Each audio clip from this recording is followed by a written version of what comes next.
Možemo. Poštovana gospođa Nataša Mihajlović-Vacić, sekretarko za kulturu grada Beograda, uvaženi gospodine Stanko Blagojeviću, pomoćniče ministra kulture za međunarodne odnose, vaše ekscelencije, poštovane kolege, dame i gospodo. Pozdravljam vas u ime Muzeja afričke umetnosti i zahvaljujem što ste se odazvali našem pozivu da prisustvujete naučnoj konferenciji Antikolonijalni muzej.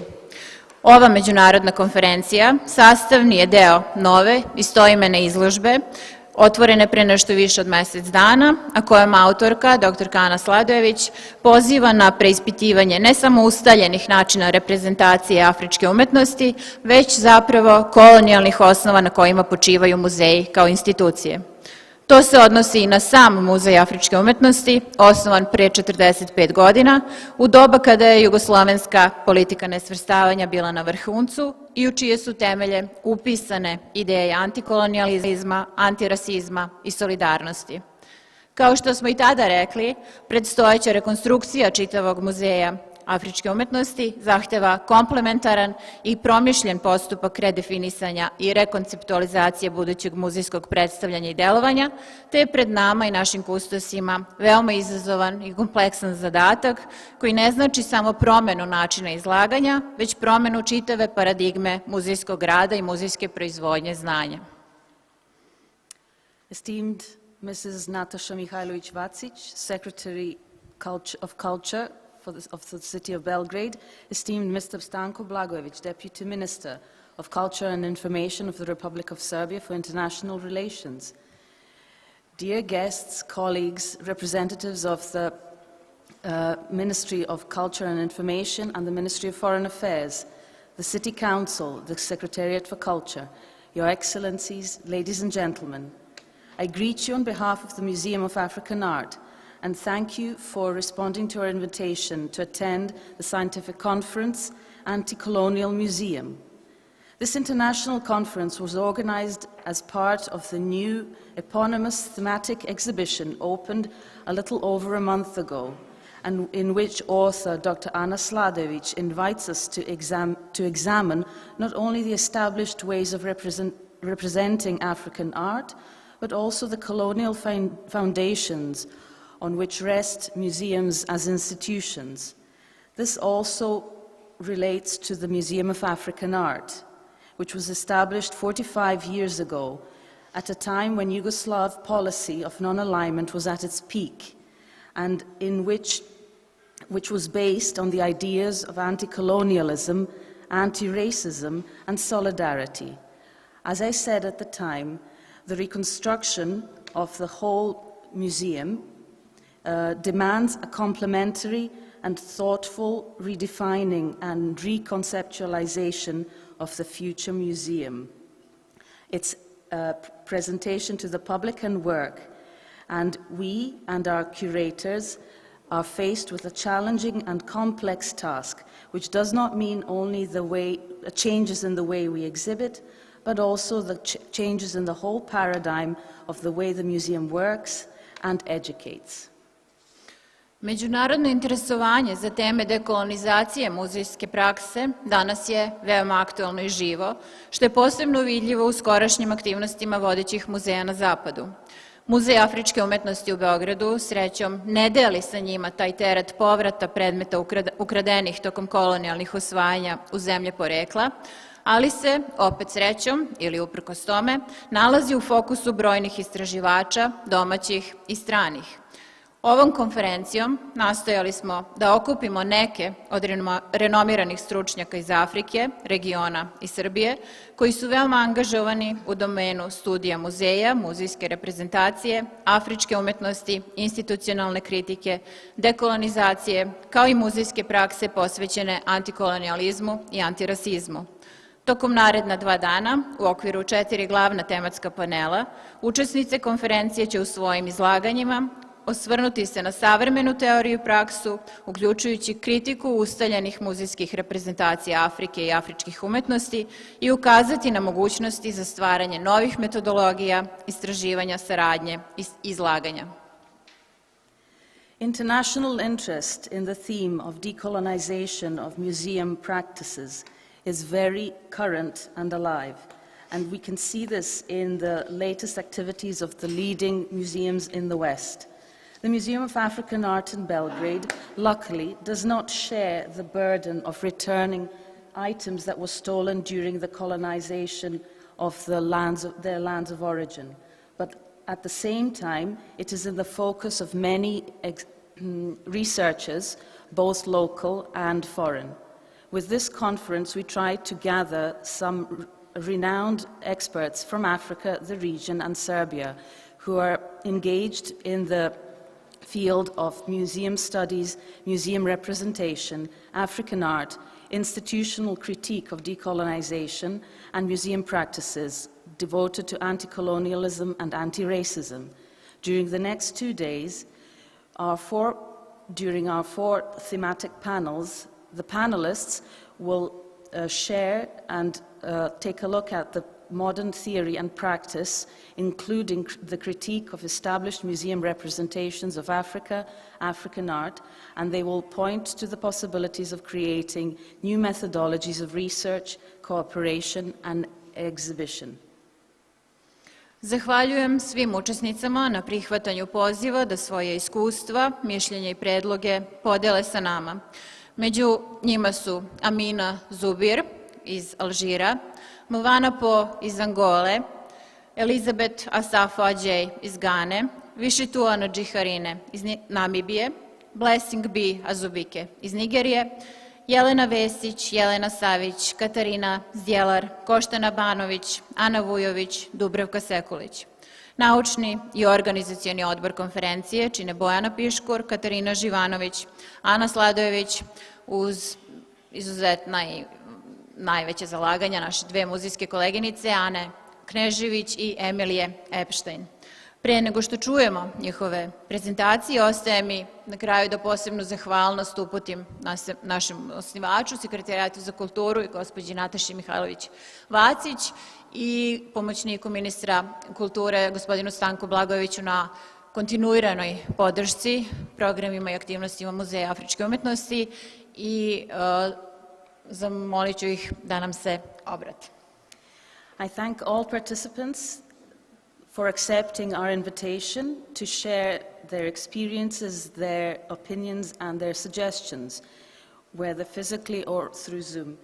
We have with us Amina Zoubir from Algiers, Mwana Pwo from Angola, Elizabeth Asafo-Adjei from Ghana, Vitjitua Ndjiharine from Namibia, Bee Azubike from Nigeria, Jelena Vesić, Jelena Savić, Katarina Zdjelar, Koštana Banović, Vujović, Dubravka Sekulić.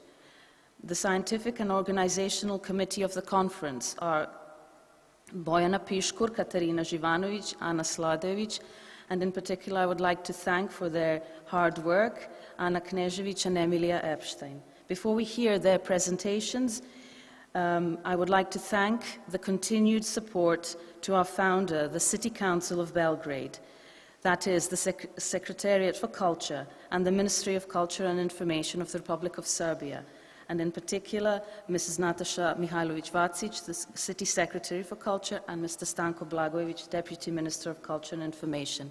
They will speak for us now. Thank you.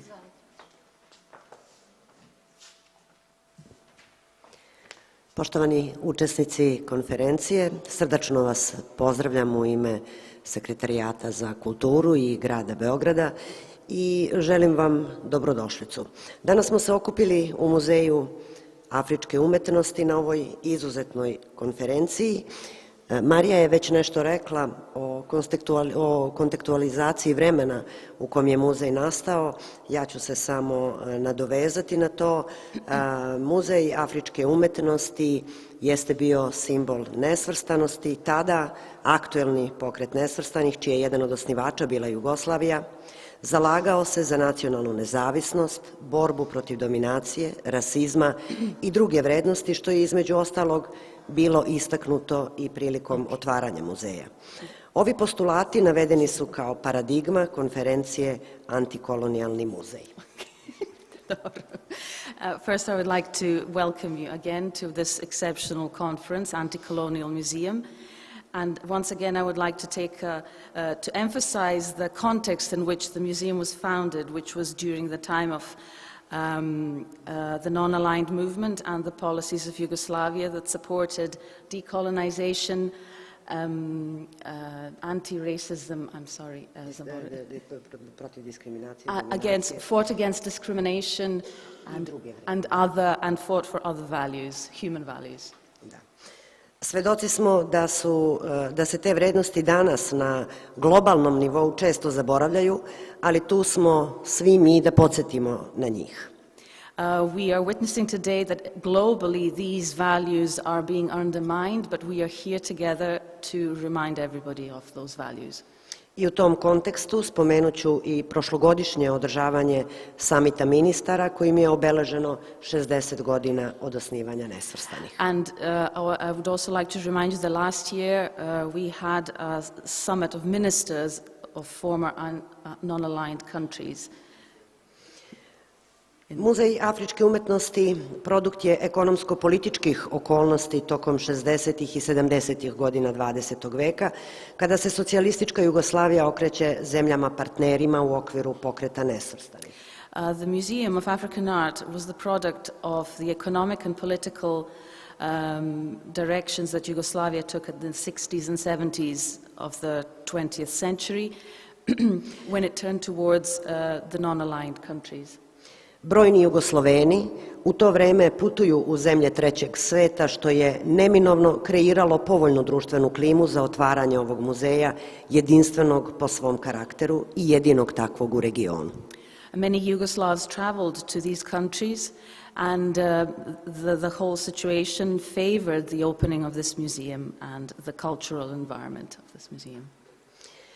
Želim da skrenem pažnju i na činjenicu da su kod nas afrička kultura i umetnost predmet izučavanja i na Filozofskom fakultetu na katedri za etnologiju i antropologiju.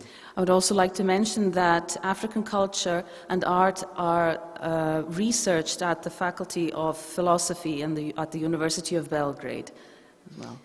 A prva doktorska disertacija koja se bavila upravo Muzejom afričke umetnosti jeste doktorska disertacija naše drage doktorke Ane Sladojević. And the first doctoral thesis that was written on the theme of the African Museum was precisely by our esteemed dear panelist today, Dr. Ana Sladojević. I sve su to indikativni pokazatelji da mi kao društvo veću pažnju treba da usmerimo na izučavanje i negovanje afričke umetnosti i prikazivanje i uključivanje u glavne tokove izučavanja. All of these elements show that we are thoroughly involved in representing African art and we are participating in the global movement. Muzej afričke umetnosti broji oko 2000 inventarskih jedinica. The Museum of African Art has around 2000 objects. A u stalnoj postavci muzeja mogu se vidjeti i kultne figure žene. The permanent exhibition features cult figures of a woman. I ja bih zato skrenula danas pažnju i na položaj crne žene nekada i sada. And I would also like to draw your attention to the position of African women then and now. Pored evidentno vekovno teškog bremena koje one nose, primetno je da se situacija tokom vremena menja. Although historically their position was difficult, we are witnessing today that this is changing. Primjera radi, još 2013. godine ostvarena je ženska većina u parlamentu u Ruandi, a danas je to parlament koji je na prvom mestu po zastupljenosti i učešću žena u politici. A clear example of this is that in 2013 Rwanda had a majority of women deputies in the parliament and this is now rule of the country. U isto vrijeme u Senegalu je izabrana prva ženska predsjednica vlade. At the same time, Senegal elected the first female prime minister. I da sada ne bih dalje nabrajala, želim da sa ovom dozom optimizma privedem kraju ovaj pozdravni govor sa rečima da se svojevremeno moglo čuti da su Rastko Petrović i Pečarevi bili naši najčuveniji zaljubljenici u Afriku, ali sudeći po broju svih nas koji smo takođe poštovaoci, a pojedini i vrsni znalci umetnosti Afrike, pretpostavljam da bi moglo da se navede još neko ime. Želim vam uspeha u daljem radu konferencije. Hvala. I would also, sorry.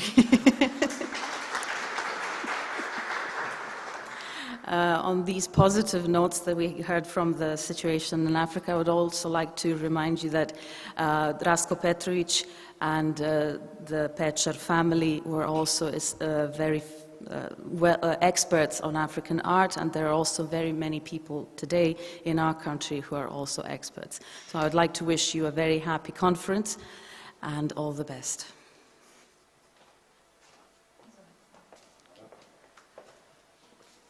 Uvažena sekretarko, poštovana direktorka, Vaša ekscelencijo, dame i gospodo, prijatelji, zahvaljujem na časti i zadovoljstvu obraćanja na ovoj važnoj konferenciji. Esteemed Secretary, Director, esteemed Excellency, I thank you and I welcome you to this conference. Zaista sam od trenutka kada sam dobio informaciju o događaju bio veoma uzbuđen i radostan zbog mogućnosti da učestvujem. When I received the information to attend the invitation to attend this opening, I was very happy and excited for the opportunity. Prvo zbog toga što ovo predstavlja zaista jedan od događaja u dugom nizu sjajnih aktivnosti muzeja i na tome čestitam direktorki, od velikog značaja za međunarodnu saradnju koja je moja prva briga. I'm very happy because this is just one of a series of very important events which were organized thanks to the director, and I'm very happy of these because they are very important for international cooperation for which Mr. Nebuš, is responsible. Ako smem da dodam još na ovom mestu da po mom osjećaju ličnom, aktivnosti su i po obimu i po tematu i po ambiciji prevazišle okvir onog za što je muzej inicijalno bio zamišljen i možda na najbolji način to odražava, ali svakako prevazilazi okvir dosadašnjih aktivnosti. I'm very happy to notice that all the events that take place here show that this museum has surpassed what it was originally founded for. I u tom smislu samo svakako ostajemo na raspolaganju gradu i muzeju da nastavimo saradnju i da podignemo na još viši nivo. And I'm very happy that we can work with the museum and the city to raise the level of what this museum does to even higher level. U svakom slučaju, jedina teškoća koju sam imao u pripremanju za ovo obraćanje je bilo to što bih svakako radije bio panelista nego uvodničar. The only difficulty that I had when I was preparing for coming here was that I would rather be a panelist. Prosto tema je toliko aktuelna, ne samo u muzeologiji, u tom smislu i tema sama prevazilazi, ona je u srži globalnih procesa, tako da svako ko je uopšte zainteresovan za njih, mislim da mu je pravo zadovoljstvo da se pozabavi ovom temom. This topic is so current that it is not just in museology, but also globally. U svakom slučaju, mislim da je, sada ću navesti samo nekoliko teza u tom smislu zapravo, ako mi dozvolite, jer ne mogu da odolim tome da se ipak, bar makar malo ne uključim u temu. So I really can't resist it and you will forgive me, but I have a few ideas I would like to share with you. Prvo, svako revidiranje, odnosno svaki pokušaj preosmišljavanja postavlja pitanje o izvorima. Whenever we try to revise something, we have to look at the original idea. U tom smislu muzej je s jedne strane ogledalo, čuvar nasleđa. In that sense, the museum is a mirror, a preserver of heritage. S druge strane, on je izvorno bio mesto inspiracije. But it was also originally a place of inspiration, To je i smisao naziva etimologija. which is the etymology of the meaning of it. Svaki muzičar čime god da se bavi mora da pronađe ravnotežu u ovom And smislu. every museum, whatever it deals with, has to find a balance. Sad, u kontekstu naše teme, posebno, In the context of this topic, in particular, dekolonijalizacije, decolonization, izgleda, bar deluje nužno, it seems absolutely at least necessary. seems, It seems necessary da se s jedne strane bori protiv revizionizma, on the one hand to fight against revisionism, a s druge strane protiv okoštavanja ili kristalizacije. but on the other side also to fight against ossification and crystallization. Prosto muzej s jedne strane mora da prati nove trendove i da se preobražava pogodnim načinima komunikacije s publikom, The museum has to explore appropriate ways of communicating with the public, ali s druge strane ne sme da pristane na preinačenje sadržine koje bi odustalo od evidencije kojom raspolaže i tako dalje. but it mustn't ignore and neglect the contents of it. Hoću da kažem da, sasvim kratko, Just very briefly, I would like to say, nije reč o tome da se pronađe ravnoteža između promene onog što je poznato i, s druge strane, čuvanja. it's not only a matter of finding a balance between change and preserving, Između modela prikazivanja i sadržine. between the model of representing and the Nego u content. aktivnoj borbi protiv revizionizma i u aktivnoj borbi protiv okoštalosti i nemogućnosti promene. But an active fight against revisionism and an active fight against ossification. Sad vidim da će i ovo kratko navođenje trajati predugo, pa moram da... I see that my talk is going on, so I will have to keep it brief. U svakom slučaju, vama je svima dobro poznato da u savremenom političkom trenutku prioriteti Republike Srbije u muzeologiji, ali i inače, You may know that the priorities of the Republic of Serbia within museology and in the broader field of culture, as a whole, yes, je negovanje kulture sećanja. is the nurturing of the culture of remembrance. Srbija je u tom smislu sjajno mesto za govor i razmatranje upravo ove teme. Serbia is the right place to consider this topic. Ne samo zbog toga što je izvorno učestvovala, kao što je već rečeno, i u pokretu nesvrstanih i u procesu dekolonializacije, Not only because it actively participated, as it was already said, in the non-aligned movement and the process of decolonization, i ne samo zato što baštini istoriju borbe za slobodu, and not only because it has a history of fight for freedom, već i zbog toga što i u savremenoj politici because also in modern politics se snažno zalaže za samostalnost, nezavisnost i slobodarske ideje. it stands firmly for independence and freedom. U tom smislu i ova tema se u Srbiji posmatra ne samo kao muzeološko pitanje, nego kao živo pitanje načina učešća u savremenim političkim procesima. That is why this topic is not only seen as a topic which in the field of museology, but as a burning question in politics as well. U tom smislu, hajde da kažemo to i ovako, ako nastojimo na politikama emancipacije i nezavisnosti, If we are for the policies of emancipation and independence, mi moramo znati da mimo nekog fetišizma muzeološkog, we have to recognize that there might be a we have to look beyond. Look beyond museological fetishism. Mi taj problem nećemo rešiti nekom konkretnim modelom izložbe. We won't solve this problem through a concrete exhibition. Naša tema ne počinje, ne završava se u muzeju. Our theme, our topic does not begin and end in a museum. Ali ako smo svesni koji je krajnji cilj edukativne uloge muzeja, But if we know what the final goal of the museum is, ako on aktivno učestvuje u naporima ukupne emancipacije, if the museum actively participates in all our efforts for emancipation, onda ćemo mnogo lakše naći model, način komunikacije sa publikom i predstavljanja sadržine muzeja. then we will easily find a model of communicating with the public. Tako bar deluje laiku.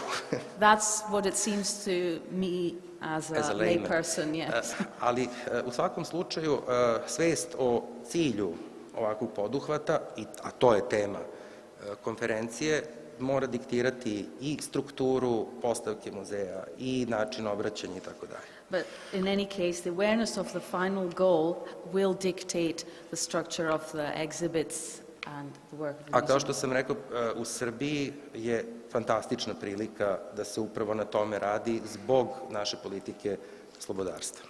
And as I said, Serbia is the right place to do this kind of thing because of our policy of freedom. Evo, poslednje još što ću reći, jer opet u preispitivanju muzejskih paradigmi. In the re-examination of museum paradigms, ako je muzej potekao iz wunderkamera, odnosno iz tih privatnih malih zbirki čudesa, if this museum originated from these wunderkamera, the small collections of wonders, pa je onda muzej ponovo otkrio javnost, kao u antici. and then the museum rediscovered the public, ako je sad potrebno napraviti korak jednake veličine ka novom obliku muzeološkog izlaganja, ako je potrebno da muzej napravi još jedan korak te veličine, if the museum has to make another step of that size, onda u tom smislu pitanje dekolonializacije znanja, dekolonializacije muzeja u tom smislu, then the question of decolonization of knowledge, the decolonization of this museum, nije problem koji treba da se reši, is not a problem that needs to be solved, nego putokaz osvajanja novog oblika javnosti. To je pomoć u stvari. Rather a direction, a route that we should take towards regaining the public. Eto, ja bih se na tome zaustavio, iako osjećam potrebu da kažem još mnogo toga. Although I feel I could say many more things, I have to stop now. Mogu samo da na kraju zaista ponovim posvećenost i podršku daljem radu muzeja. I just have to reiterate my dedication to the work of this museum. Rather the Ministry of Culture dedication. Yes. I da poželim sreću u budućem razvoju na tragu današnje konferencije. And to wish you luck in future development and this conference. I da poželim naravno i učesnicima konferencije plodan i uspešan rad. And to wish all the participants in the conference a very good and fruitful discussion. Hvala još jednom. Thank you once again.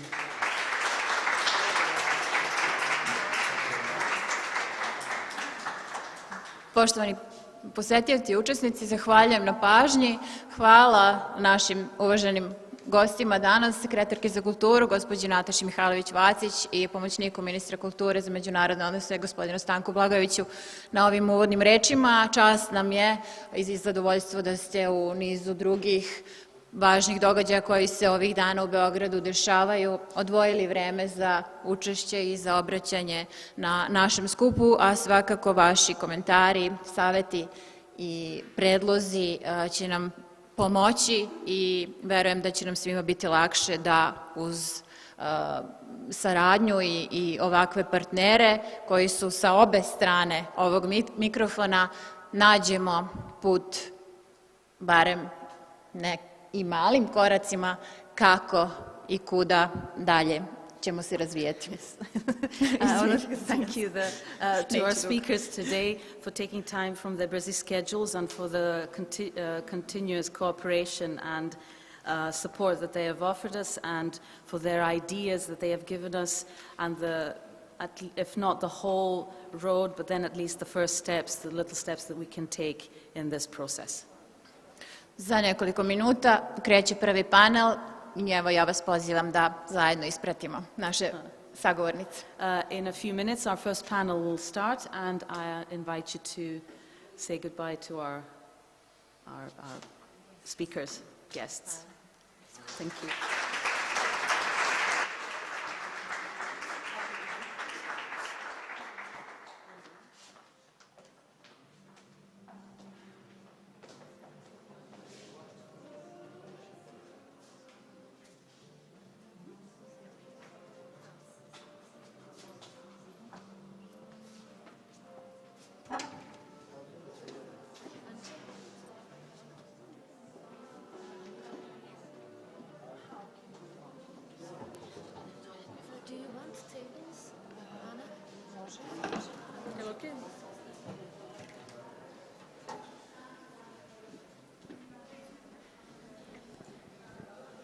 Može. Ne, ja pričam, oni nek se namesti. Well, hello everybody. I would just like to contextualize my work before the panel starts and the notion of the Anticolonial Museum. My name is Ana Sladojević. I'm the author of the concept and of the exhibition that is currently on show. And I would like just to contextualize the notion of anti-colonial and the notion of anti-colonial museum theoretically. Now, the concept of an anti-colonial museum is more than anything else a platform for critical thinking and acting in real time. It is, as we heard before, nuanced by the history of the Museum of African Art, the Veda and Dr. Zdravko Pečar collection. It is an institution that I based my research on over the course of 20 years, actually. And I have to say that it actually started as a form of self-criticism. As when I myself was a young curator, actually finding myself in this museum, I found myself kind of perpetuating a certain discourse that I've actually started criticizing because we knew there is this anti-colonial history to this museum, and it was kind of perpetuated through oral history and not kind of a visual material of this museum. But at the same time, there were certain colonial aspects to the very representation of the museum. In this sense, it may come as a disappointment to some of you that this museum is not, in fact, anti-colonial as such. At least not yet, as no museum is. But the idea of an anti-colonial museum comes also as a continuous attempt over the last 18 years of different theorists, artists, and curators actually to bring this kind of affective heritage that this place is built upon, the heritage of anti-colonialism, anti-racism, and solidarity, and to actually make it visible not only for us who are sharing this kind of affective heritage, but also to everybody else. In this sense, I would like also to contextualize the anti-colonial and why the use of anti-colonial. It is actually considered in this research as somewhat a decentered counterpart to decolonial, as decolonial in decolonial turn that we are witnessing in a number of institutions and museums worldwide. And there are kind of two additional meanings to it. One is pointing out the significance of nuanced institutional histories that do not allow for all institutions to be decolonized in the same way. So we have to recognize certain historicity to certain institutions, such as this one. The other one is actually inviting museums to recognize what we already know about them, that they are highly political and ideological institutions. And this is an invitation placed before museums, not only this museum, to openly declare the values they stand by, and by embracing their social responsibility to act accordingly in real time on pressing issues that they face today. And in this sense, I will just briefly let you know a little bit about this exhibition and this display that you're finding yourself sitting in. And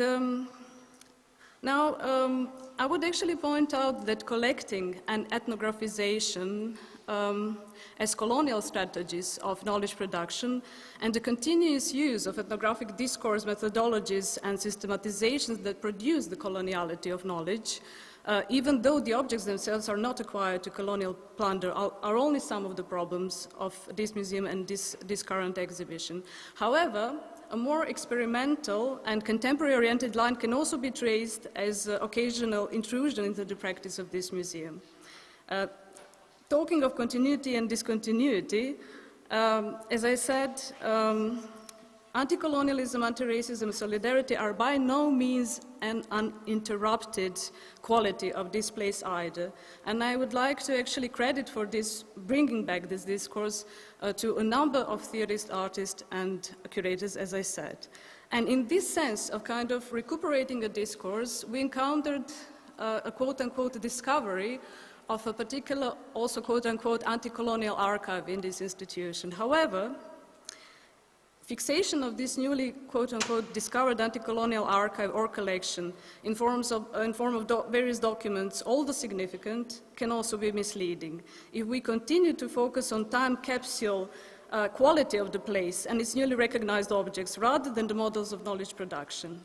And by knowledge production, I mean the very framework of how museums establish and normalize different hierarchies, from hierarchies of time, space, data, different protagonists, narratives, to consequently hierarchies of one life understood as more or less valued in relation to the next one.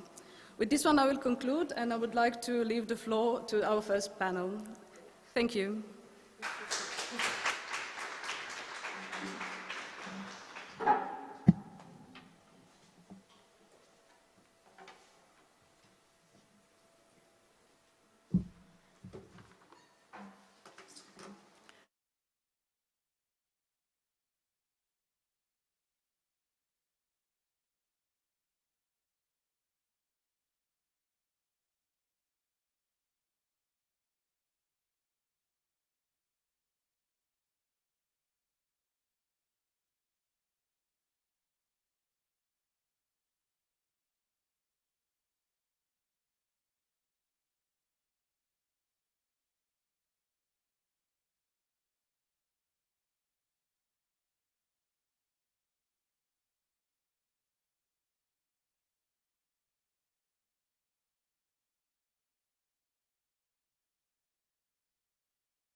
Okay, we can start now.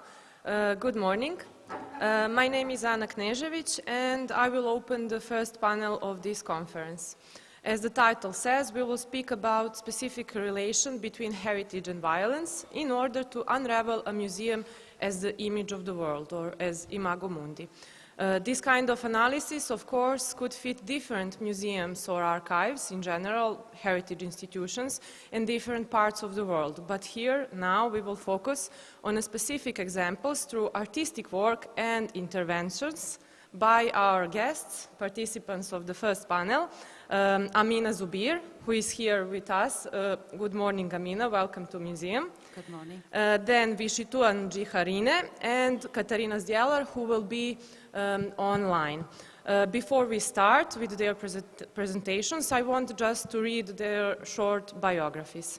So, Amina Zoubir is an Algerian visual artist and video maker who works on the notion of the body and its interactions in public spaces to question and analyze social and historical thoughts in North Africa. Through her installations, photo collages, and performances, she makes reference on the behavioral transfer of the individual's unconscious when they evolve in predetermined spaces by socio-political norms and cultural codifications, while her intention seeks to create a distortion in order to thwart the established order.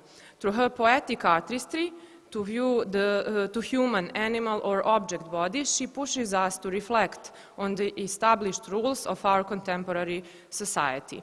Her artworks provide constructive statements on the decolonization of contemporary thoughts. Amina Zoubir is Master of Theory and Practice of Contemporary Art and New Media from University Paris 8 and graphic designer graphic design, graduated at the Fine Art School in Algeria. Her works have been exhibited in biennales and in group exhibitions worldwide, and I have to say, during this conference, 3 diptychs by Amina Zoubir are exhibited in our museum also in this part of the permanent exhibition. After Amina, we will hear Vitjitua Ndjiharine, who is multidisciplinary visual artist from Namibia and works across various media to deconstruct and recontextualize text and images found within archival spaces. Her interdisciplinary approach implies drawing, painting, collage, and site installation as tools that enable a critical engagement with historical content.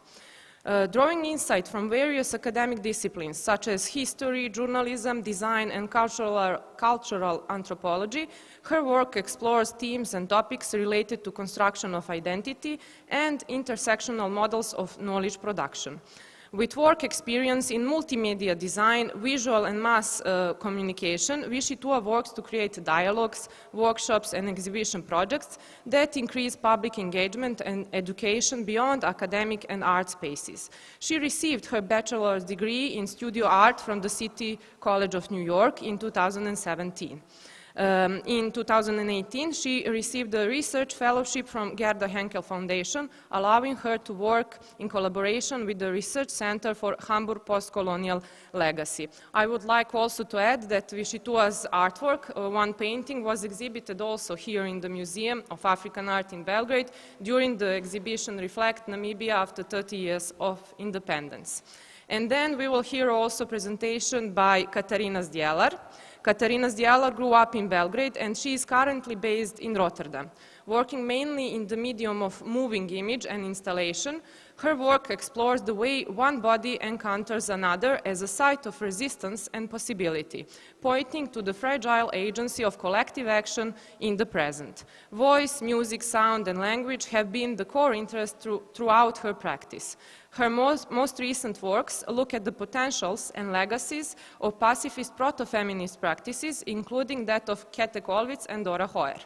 Zdjelar holds MA degree in Fine Art from the Piet Zwart Institute in Rotterdam. She is a graduate of the University of Arts of Belgrade.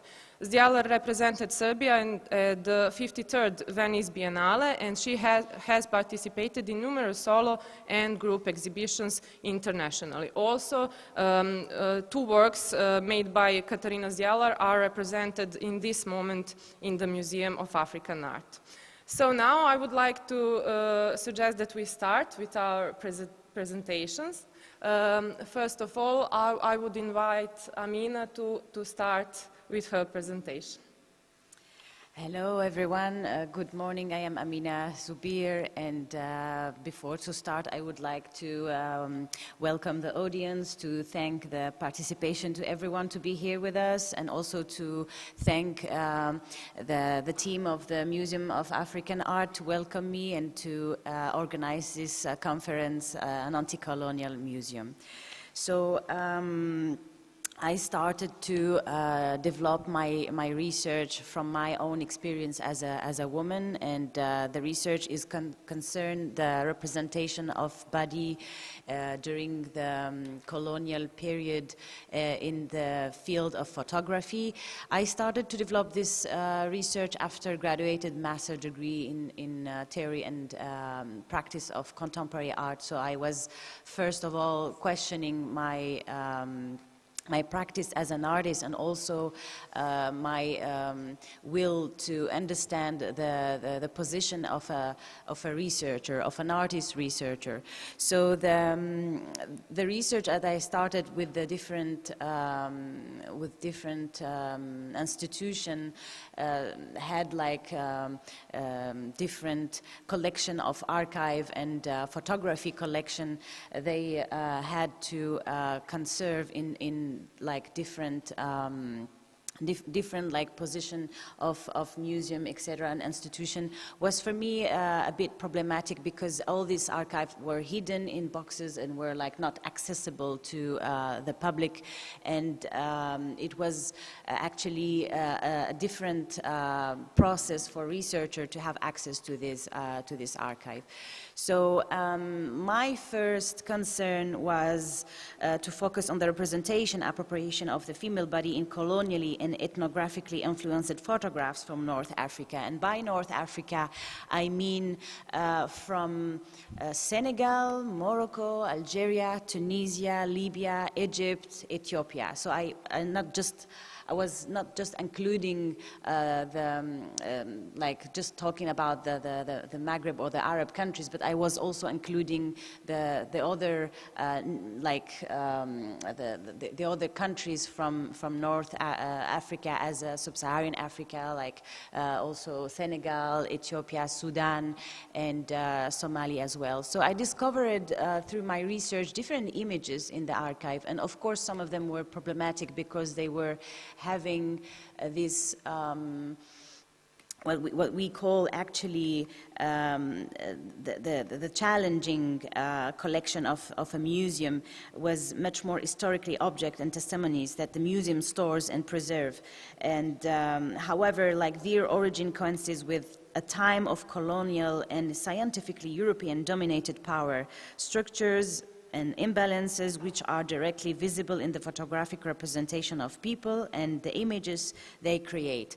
So for me it was important to first of all explore this archive, discover the images, analyze these images, and as an artist to make another process of representation of this archive. An archive is first of all for the museum collection is an object, is a photograph, is also an object as a ceramic or as a sculpture, and this object needed to be actually needed to be analyzed and studied. In my concern as an artist was the notion of representation from the philosopher, the French philosopher Gilles Deleuze. What is a representation? A representation is to make of course, another way to reproduce the image, but it is introducing two concepts actually of difference and the other notion of repetition, because you are going to represent something, you are going to repeat it, and you are going to create a difference because it will never be the same object or the same representation. So this notion of representation in terms of repetition, in terms also of creating a difference, was for me important to create an artwork from the archive. So it was an idea to deconstruct this archive, to destroy it as well, because the images depicted depicted like bodies in kind of posture that I was not agree with, like naked women, workers or fighters, but there was like also images that shown a specific colonial time that was completely having like this thoughts of showing a specific propaganda of domination on the indigenous population. So for me, I mean, the description of a colonial act is the colonial act is an act of violence, is an act of the depossession of the lands, is the depossession also of the identity, the depossession of the culture. So this notion of depossession introduced domination, but it introduced also violence, and it introduced also a way to present the other one as a non-human, as sometimes like as an animal or as a inferior creature. So this kind of domination process was actually depicted in different images and in different acts. And this notion of anti-colonial as a statement to be like a question that we have to answer, and we have actually to develop in research or even in an artistic practice. Because I mean, in the beginning I was like having this kind of process and methodology as a researcher, like I collected different objects like as an archive, etc. But my own question as an artist was to how can I digest, not just like to use the archive as an object or as a material to study and to do like a research, of course to question the origin, and also to analyze these images to make a kind of decomposition. But I literally reproduce these images, I deconstruct them, and I apply a physical deconstruction. I mean, like, I've been destroying this reproduction of images. For me, it's really important to keep the archive as an object. Even it's contain painful images nowadays, or even it contains this domination process during that time, because this archive is a material that can be used for other researchers, for other artists, and we cannot, unfortunately, change the past, but we can still question the present and have a better future. And I think that when we have like the possibility and the freedom to question the past, it makes us a little bit much more comfortable with our future. Somehow we have to see these images as artifact that we can develop and we cannot reproduce in the future. But also it's really problematic in a way that if we don't have like a deliberate deconstruction and refocusing of these difficult portraits and the images that they are like showing people depicted in places that we have to actually place them in an eye level that it's no longer an object as an archive, but it's also a subject. So who is shown in these images? It's the indigenous people, it's the people who used to live in this land that used to be like their land.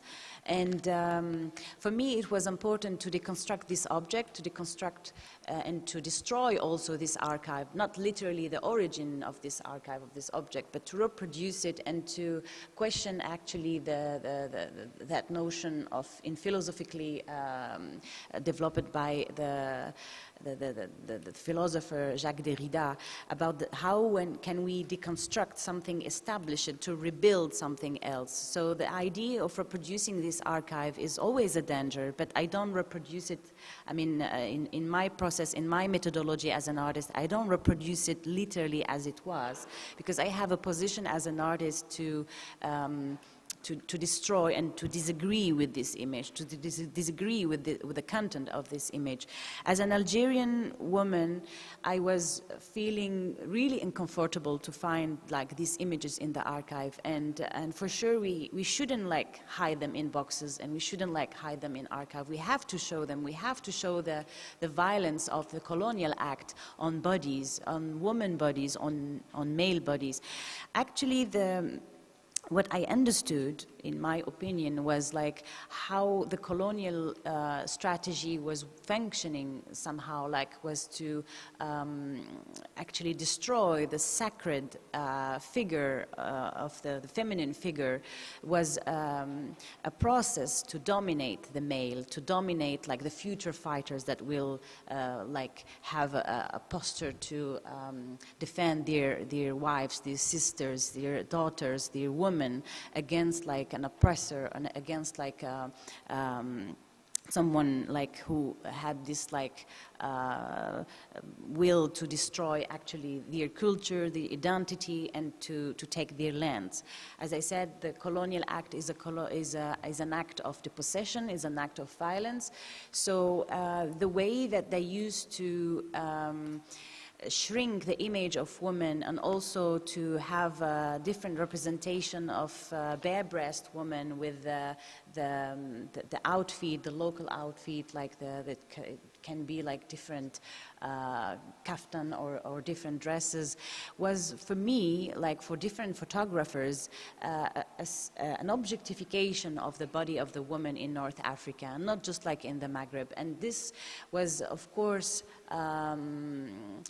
a way to show women in a European way, but also in an eroticized way. So I call this exotic, toxic exoticism, because the way that they try to apply like other cultural value on Muslim women, even on sub-Saharan women, was a bit like having this kind of dominant thoughts on a body that didn't used to be naked or represented like this. So my analysis was that this way that we have a male gaze on women was a kind of violent gaze on these bodies, because it was not just like applying a specific eroticism. It was just a way to dominate and to have a control on their body, and the way that they used to show them was also a way to shrink their value and to shrink also the sacred feminine figure. And for sure, exploring the archive was for me a great experience. It was actually a way to discover also and to explore other images, not just, as I said, from North Africa. I had to explore, for example, images from sub-Saharan countries, from Angola, Congo, like different countries. Was also having this same colonial time, and in a way that they had also to face violence in the interpretation, and also in the way that they used to show what we call autochthones, or the indigenous people who used to live on their lands. So the way that they show the body was really problematic for me. I mean, somehow I just discovered that the explorers, that what we call the explorers, or the colonial the colonial people, used to have a very condescendency towards these people that they used to meet in different tribes or in different exploration. And there is always, like, for example, on this picture, you can see like there is a way to show these people, but in a specific gaze. It is always showing them as object and not as subject. So my interpretation from this archive was to reproduce them, to deconstruct them, and to show actually this subject in an eye level that I can also give them justice, if I can say that, to make it a little bit more visible, because all those people who used to be photographed in different places were not really agreed to be in these photographs. So for sure there is a problem with the photo collection of museum, but it is also important to underline that most of the photo collection were also, they have done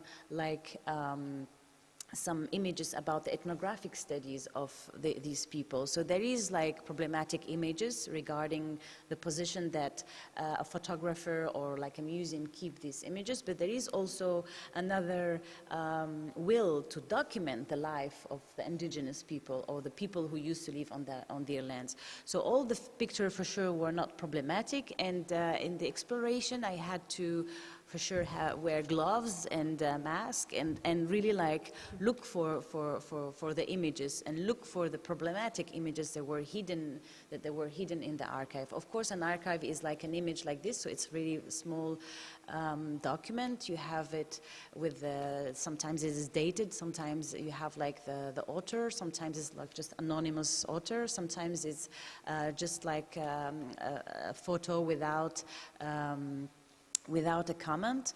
And actually these images and these photographs are very small actually in the size and the format, so they don't exceed like 10-16, like this is like the regular format before we have like the technology to develop larger scale photographs.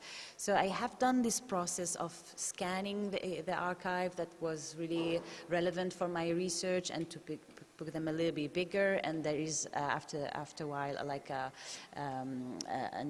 another process of collecting these images, analyze them, to organize them in a way that I can also use them for my artwork. And as you see on the image, there is like a huge amount of archive, and each image, each photo is, when I say image, it's not just a photo. It could be also a composition, it could be also a drawing, it could be also a lithography. So it was not just photographs. So the archive itself was a document containing photographs, containing a drawing, containing a lithography, containing just like words, or it was just an element of like how do we like shape this element that the museum wanted to keep in like boxes like this, etc. So the archive itself is a beautiful object for sure, and it needs to be kept and stored in museum. But actually, in our contemporary societies, we are still like struggling with some issues that make the notion of otherness very present in our social problematic. It can be in Serbia, it can be in Algeria, it can be in Germany, where the Mark Museum is actually located. These are connected to the notion of otherness. How do we question the other one? How do we question the human condition in different societies? And how do we question the science also that study, the ethnographic the science that study and analyze and document the life of other people in other territories. And for sure the will of the museum is to keep these images.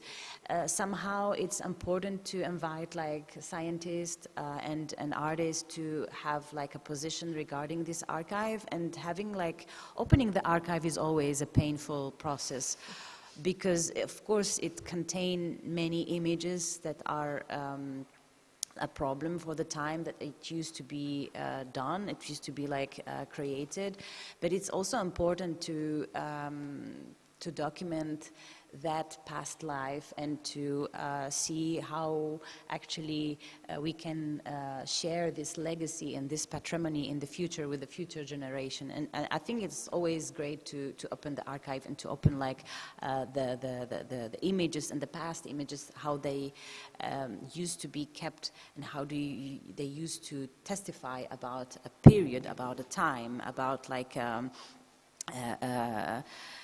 space-time that we no longer can share and can experience. So the experience of opening archive was, for me, relevant and to understand actually the contemporary society, but it's somehow also different. So I think that for each individual, it's really important, the duty of memory, and it's really important also to be educated about your own history, because when you know this research through my own experience, so maybe I would say I'm much more like close to the reality or to the society problems, because I am a citizen and I grew up like in Algeria, and I study also in Algeria, but I also study in a French university. So the reality has also from my side and myself, like to face this notion of being a stranger and being a citizen from a previous colony. So the racism is a notion that I had to experience, the way that somehow some people feel a little bit condescendent towards your person. I felt also this experience in some countries and also in France, but from that experience, I nourish also my practice as an artist, and the museum actually always hold a responsibility, and as a citizen, it's something important also to take part of the debate, take part of the responsibility that you can that you can share with the society. I mean, it's always a way to participate in the enlightenment of enlightenment of thoughts and scientific process and research. So it is always something important and relevant, I mean, from both sides. And this much important is how do we create dialogues, actually. Yeah, so it is interesting really that you decided to use archive and museum as a tool to treat these problems, dilemmas, and your own experience. I can see now that we are online. So may I call Vitjitua? Okay. Hi, Vitjitua. Hi, how are you? We are fine. How are you? Hello, Vitjitua. Good. Can you hear me fine? Yes, we can hear you. Yes. Okay, perfect. Okay, now all right. feel free to start with your presentation. You can share a screen with us. Okay, I will just do this now.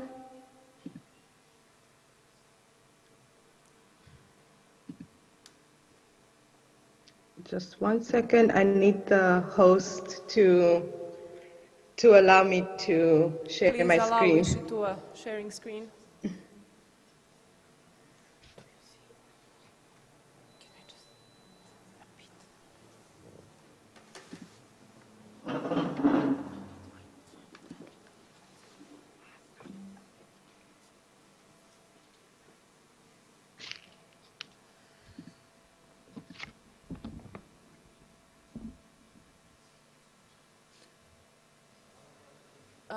Please just click sharing screen button. Vitjitua? Okay.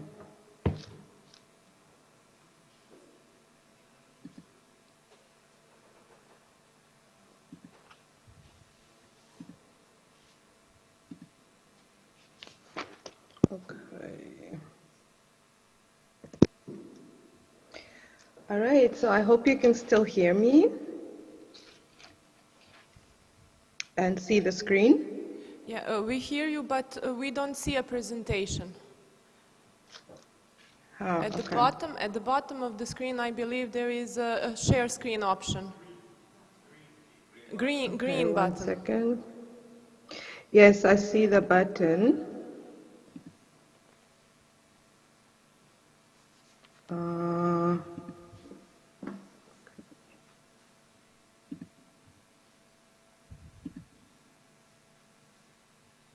Do you see something now?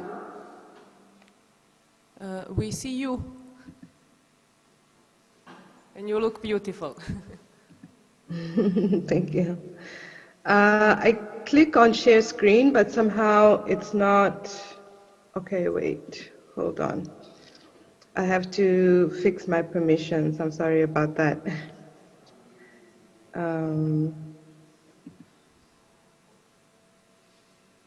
Hold on.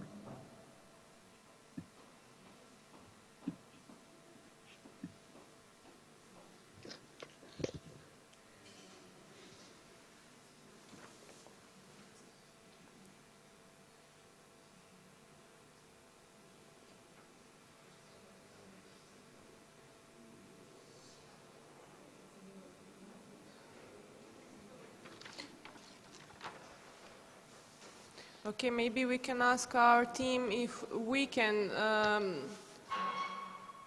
open your presentation, and I believe you will see during streaming the slides, so you can just say next one or previous one, and our team will change the slide. Is it okay for the team and for you? Okay. Okay, sorry about that. I had to. Okay. Yeah, it was my settings. Yeah, okay, perfect. Okay, now we see a presentation. Do you see a presentation? Yeah. Yes, I do. Thank you. Okay, we can start in this way if you agree. So our team will change slides when you say next one or previous one. Sure, okay. All right, so thank you again for inviting me to today's conference. My name is Vitjitua Ndjiharine, and I'm going to talk a little bit about my work and my process and approach to archives. So if you can just go to the next slide. So I have a little bit of a table of contents. just to kind of give you, I guess, a preview of what I will talk about today. And so we can move on to the next slide. So I'm starting off with a little bit of information about myself. Of course, my bio was read out a little bit earlier. But yeah, so I'm a visual artist from Namibia, and my work mostly focuses on construction of identity, knowledge production, and historical narratives as a material or as a medium to engage with. And we can move on to the next slide. So the first thing I kind of wanted to talk about in contextualizing my work is this idea of like ethnographic museums and the connection to colonialism, and in a way also positioning where I come from or how I approach certain archival materials or certain collections. So as we may or may not know, the ethnographic museum in itself, in its existence, is sort of like a colonial institution in the way. And my thinking around this is also just in connection to several things that were related in one, the construction and building of an ethnographic museum that related to certain practices that happened in various colonies around the world. So for example, certain ethnographic collection practices that were practiced in various parts of the world, that included the collection of photographs, objects, human remains, and so much more in this kind of colonial impulse to collect. Another aspect that sort of also, for me, puts this sort of institution in proximity to the institution of colonialism is the storing and archiving of objects, the access and privilege in an archive, and also the erasure of certain histories in an archive space. So the photographs that you see here are actually photographs from the Mark Museum in Hamburg. In 2018, I had an opportunity or a chance to work on a collection of photographs that were taken in Namibia during the colonial period. And they were in this museum, and there was a kind of a wide array of different photographs. And I kind of selected these ones here as sort of this curation that sort of represents this idea or this construction of white identity, and how this kind of also plays a role in a way, or in my sort of reasoning, the construction of an ethnographic museum. And we can move on to the next slide.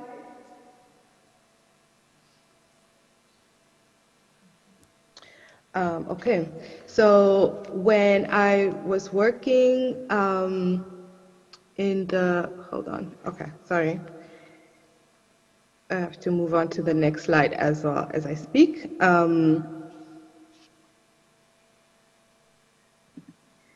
So when I was working in the Mark archive, I was working with two Namibian artists and German historians on this collection that had to do specifically with Namibia. And this was in 2018, and I think about earlier this year, one of my colleagues and I actually kind of conceptualized the methodology that we used back then in kind of going through the archive, or sort of the approach that we took in working in this archive. And so these are kind of the 3 or 4 kinds of methods, which is like digging and mining the archive. And my approach here was based on Tina Camp's idea of listening to images, working with a large collection of images and extracting this sort of intangible kind of information from the images.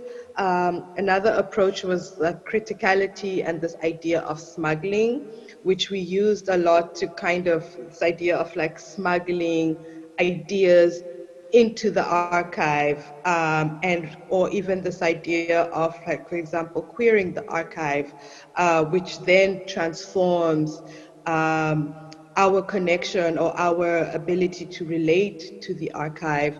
And then the last part was curating.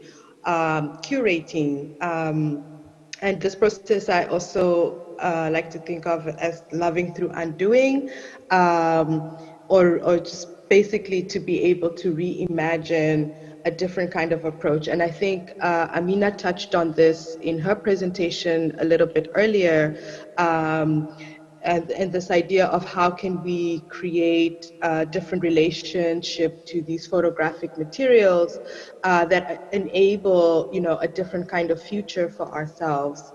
And then we can move on to the next slide. So this next slide here kind of touches on the last part that I spoke about, this idea of imagination and the politics of display, and all of these different display practices, what images can be displayed, how can they be displayed, what do they communicate, how do they construct certain identities, and how can we also move away from this very kind of colonial impulse of the devaluation of certain bodies, of certain objects. How do we sort of change that around? So we can go on to the next slide.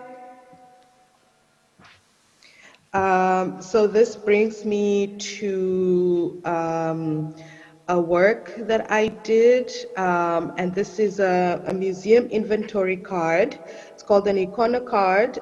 Amina also had this in her presentation, and it's basically a card with an image pasted on it, and it sometimes says something about the location, sometimes about the object or person or place, where some kind of descriptive information that might give you some information about what you're looking at in the photograph. But in some of the cards, this information is basically non-existent, or not much is known about the image. And so yet it was interesting to me how this material in itself is like, it holds a certain kind of knowledge, even though there's so many gaps missing. Or there's so many sort of unknowns about particular images, and yet there's a whole kind of institution constructed around this archive and the sort of potential of knowledge that it can impart, you know, to scholars and to museum publics and all of that, and yet the information that's there is also limited to a certain extent. So that brings me to the next slide, and the next body, or the one before, sorry. The one before? No, the one before. Review slide. Yes, okay. So this work, this was also sort of one strategy relating to the previous slide with the iconocard with the two silhouetted figures. One of my approach was just to kind of remove the photographic subjects from the context. If not much is known about them, if this image was created to dehumanize them and to kind of distance them and distance them from who they are, and create a sort of idea about who they are that's not necessarily based in any kind of truth or actual like knowledge. So for me, it's like, okay, let's remove the subjects and we don't have to actually display the subjects.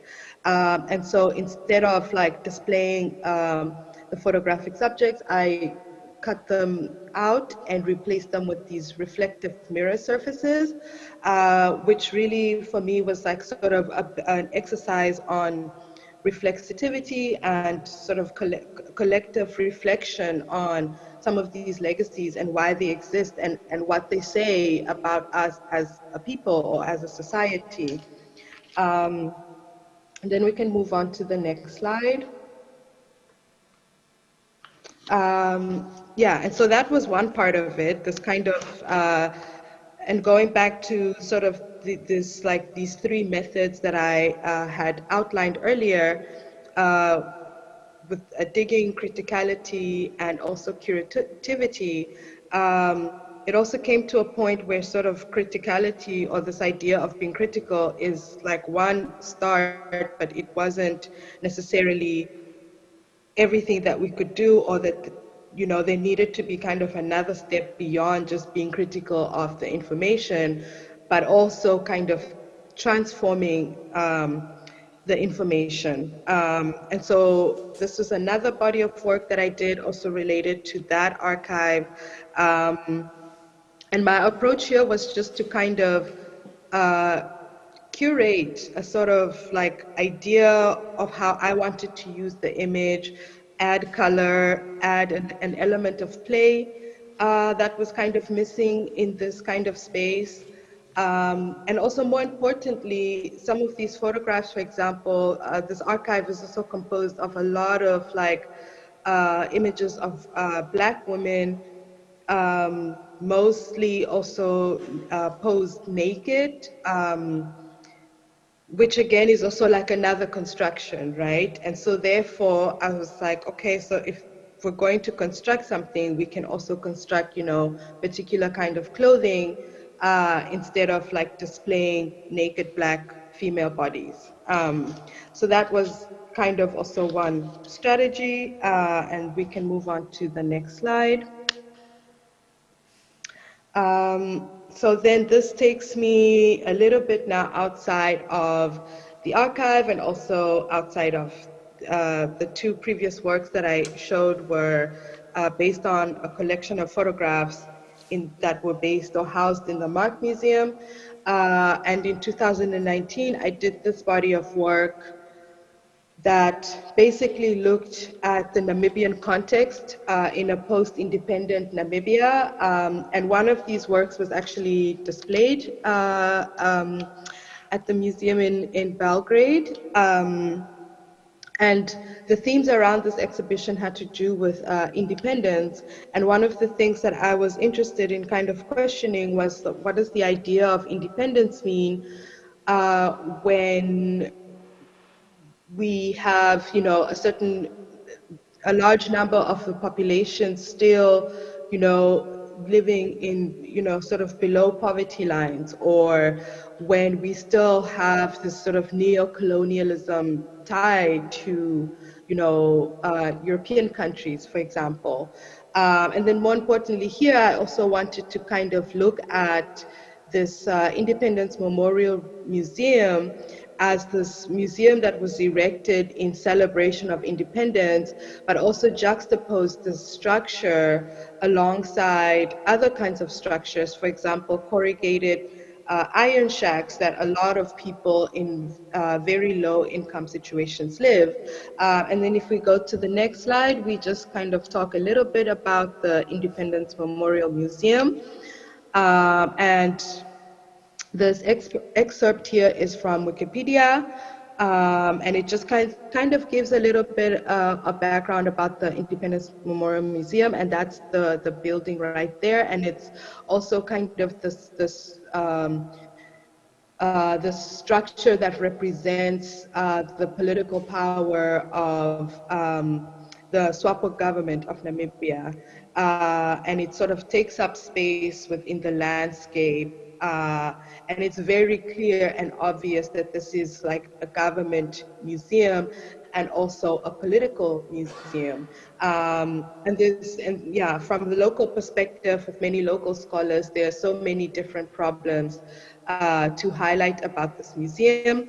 But in a sense, it's like, what does independence mean? And like, how do we construct this sort of narrative of independence and nationalism? And is that in a way also kind of, again, reproducing these colonial impulses and these sort of violent museum practices? So yeah, that was kind of one example of, I guess, a museum that still definitely needs work. Okay, so we move to the next slide. And I'm almost done. So the last part of my presentation was just kind of thinking or taking my work beyond museum spaces. And I started to do this through performance, which was like one direct way for me to kind of explore these topics that I had explored working like in the colonial archive, and also placing myself directly and placing my body directly within the context of this history. And then if you go to the next slide, we just have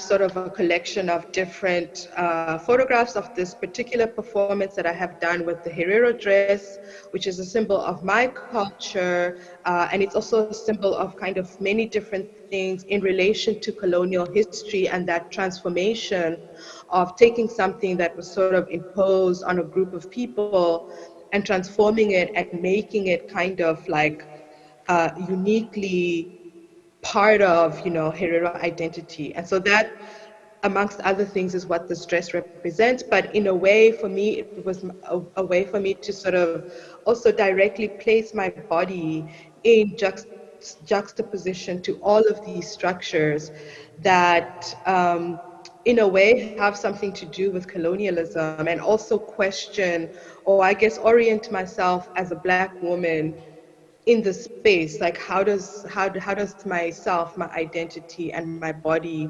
relate in conjunction to all of these sort of structures within society? And these are still questions that I'm still kind of working through and trying to also make sense of for myself. Yeah, and I think in a lot of in like most of this presentation, I think I posed like more questions than I answer, and I think it's also, yeah, hopefully there's also space for like more discussion and exchange of ideas, because I think that's something that I also really value and out of doing these kinds of presentations. And then if we move on to the next slide, I'll just speak about the last project that also kind of takes things a little bit out of the museum context. And this is the From Where Do We Speak project, which I did in collaboration with different Namibian artists and also different institutions across Namibia, creating these art and history workshops that, yeah, approached history in this sort of interdisciplinary kind of way and as a tool for education. Yeah, and if you can see sort of the picture on the left, we were at the Franz Nambinga Art Training School in Havana, and the picture next to that kind of gives you a little bit of an idea of the community in Havana and the kinds of housing structures that people live in there.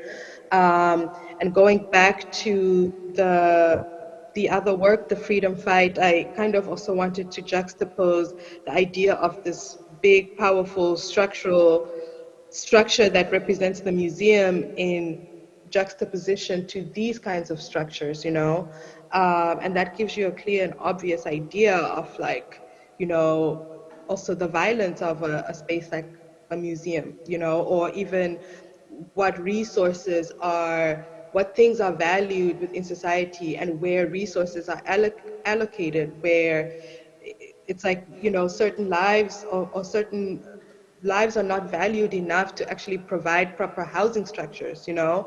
And in my also doing work in my Herero dress and sort of performing and kind of also trying to claim space against the backdrop of these structures, again, it's also me in questioning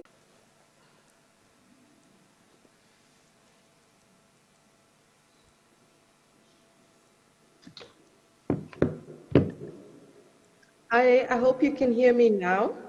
Yeah. Sorry, Vitjitua, we had technical problem, but now we are again online. So we just heard about the last slide, but if you can make a conclusion, and team will... Yes, exactly. So yeah, I was just at the last slide. So I just wanted to kind of leave off with this kind of question or this idea of the post-museum. And this is a paper by Richard Watermeyer. And it kind of sort of gives an idea of like what, you know, a museum in like this idea of a post-museum concept, right? Or this sort of transformation of museums. What kind of spaces can we create, and can it be more like a collective participatory kind of space? And Amina also, I think, echoed a little bit of this idea of like inviting scientists and artists, but also community members into the space, and to really make it a collective space that represents, you know, these collective ideas that we are sort of, you know, ideas that we are sort of collectively putting together in sort of restructuring our societies. So so that is just the last post that I wanted to make, and thank you so much for having me.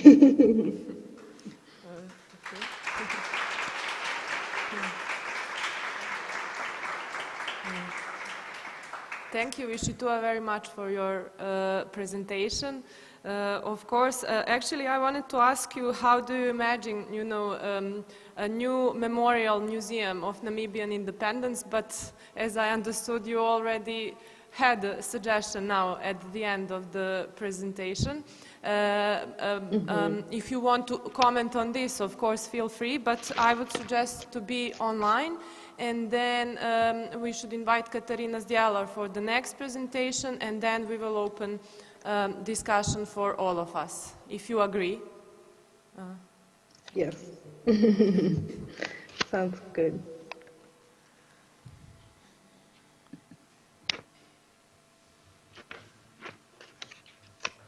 Hi, do you hear me? Hi, Katarina. We see you. Do you hear me as well? Yes, we can hear you. Do you hear us? I do hear you, but I don't see you. So I don't know if it is a technical problem or... Are you on YouTube both? Okay. Now I see you. Yeah. Okay. Greetings from feel free to start, and then if you want to share material, you can share a screen, and if you want when you want to play a movie, you can just tell us, and then our team will start the movie, okay? Great. Greetings from Zagreb. I just arrived here, so I'm happy to be part of the conference, and it was wonderful to meet everybody who was present in Belgrade yesterday. Thank you for the invitation and for this wonderful framework. And thank you to both Vitjitua and Amina for their presentations, very inspiring. I would like to talk about and show parts of two works today. One of those, actually both of those works can be seen today also in the museum. One is part of the exhibition, and the other one is only temporarily installed for these 3 days. I would love to start with the work which I made in Brussels, actually in Tervuren, in 2013 for Marrakesh Biennale, as responding to their invitation to think through certain concepts that we are also interested today to unpack. It is called Into the Interior, last day of the permanent exhibition, and that work orbits around the Royal Museum of Central Africa in Belgium, a former royal estate of King Leopold II. During 2013, I regularly visited and dug into the guts of the museum, allegedly the last expressly colonial museum in the world. That was the way that this transformation has been announced at the time as the museum closed for renovation in 2013, pointing to a fracture in time and the running narrative preceding Congo's independence. The permanent exhibition of the museum didn't change since its first installation or installment, and that was the moment when the museum announced their transformation, shifting from one mode to another. I register some of these final moments before the museum's now ossified historical and cultural narrative draw to close. Thus proposing, marking an end to an era and exposing, on one hand, the museum's collection and the way it has been conceived in architecture, but also in display, and as well as a call or generational call for change in Western Europe, of change of these narratives, which I think are quite present at the moment in also neighboring countries, with institutions changing their names, pointing to colonial past and so on. It's a two-channel video that mediates footage and creates a dialogue concerning specifically the animal trophies, which are being intermingled with shots of the actual buildings' deterioration, alongside the wall paintings of landscapes of Congo, which are done by Belgian painters. Thus the mediation on the museum's history and announcement of what hopefully would be closing of certain cultural narratives that the museum entails. Looking into the history of the museum and the archive and the collection, it was also very, very fascinating to see how the museum was also a platform for non or so-called non-museological activities, such as hunting and, for example, relation to Antwerp Zoo and so on. Therefore, I was really interested in using the cinematic technique of colliding the gaze of a hunter and that of a painter. So I put in a very close proximity hunter and a painter in the context of that museum, the basement storage with the exhibition space, the scene, and that is put off the visitors' presence, the amalgamation of an animal and painted landscape, and the dynamics that the background and foreground create in this particular juxtaposition. Hunting and painting in particular were, in this context, a masculine practice, a practice of passing time in colony, thus also practice of particular patriarchy. These activities were distinct to the upper class, those who thought of themselves as delving into the virgin forests, lands, contours, essentially the very interior of the African continent. From the travelogues, for example, the particular relation and vocabulary to entering into the interior, the unknown, to the virgin landscape, were also brought in connection with difficulties that those who went there to depict those landscapes had because of not being used to having that particular landscape as a repertoire of their painterly skills as well. The pastime of white Western men translated into the accumulation of animal trophies and resonates of the surplus and excess of this time, doing time at the colonies in relation to painting and hunting in particular. Having neither scientific nor cultural status, this trophy status within the collection of the museum is unresolved in that particular museological archive.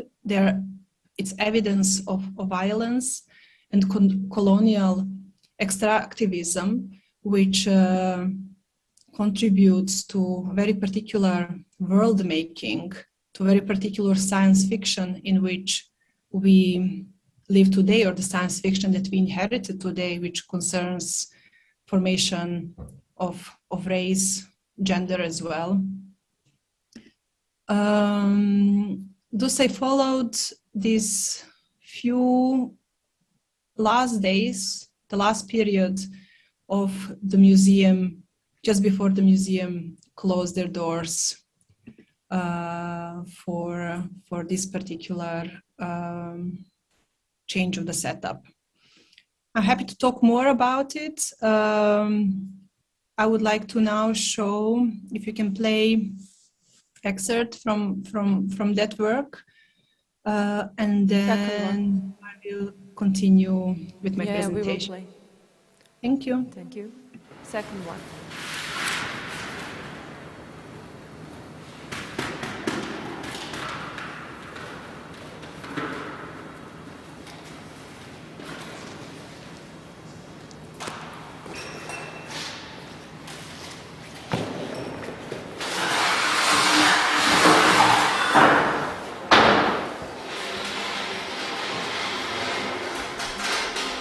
Dossier 286. 86. Dossier 86. Année Année 1933. 33. Mois mars. Mois mars. Mars. Bénéficiaire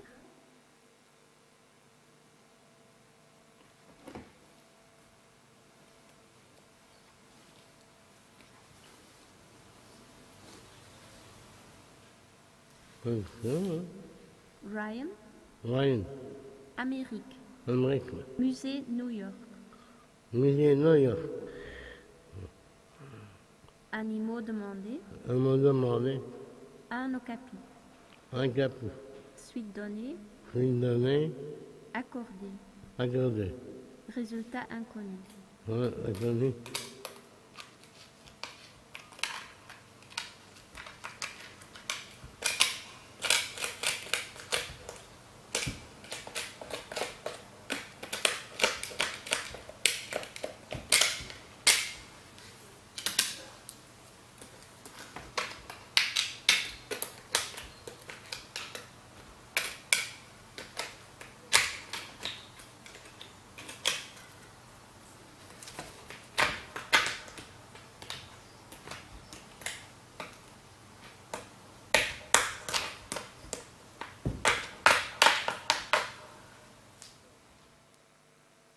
Dossier 111. Dossier 111. Année.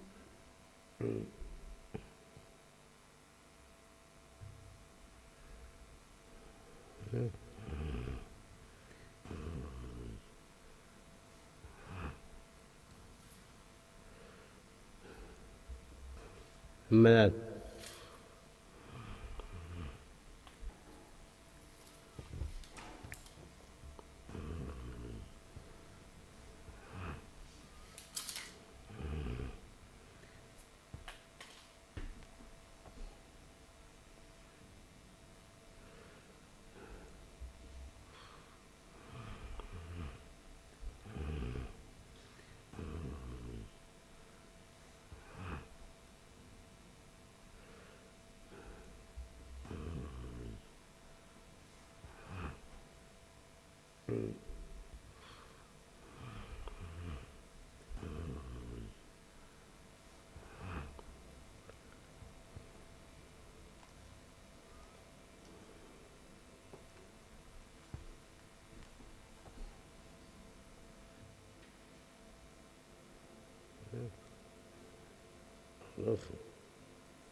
Thank you.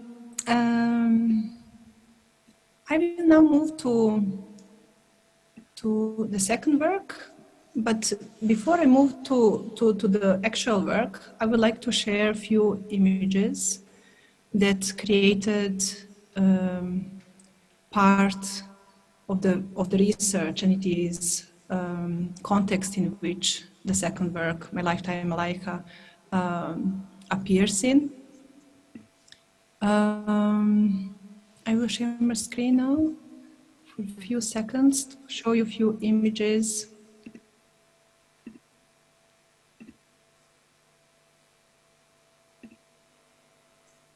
Yes, we can see. Wonderful. So the second work that I will show is titled My Lifetime Malaika.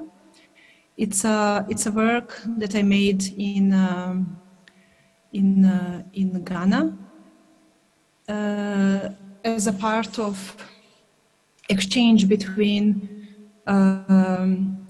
Ghanaian artists coming to the Netherlands and few Dutch artists. I was part of that group going to Ghana in the framework of Amsterdam Stedelijk Museum's invitation to look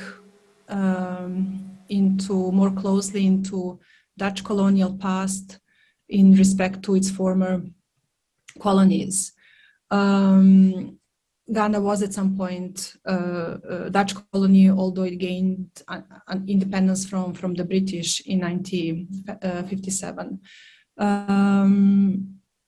This work, for me, as a Yugoslavian-born artist living in the Netherlands, an entire research had a very different context as also the museum that we are meeting today, namely non-aligned movement, which is a very particular part of European history in relation to imperialism, colonialism, perhaps also anti-fascism.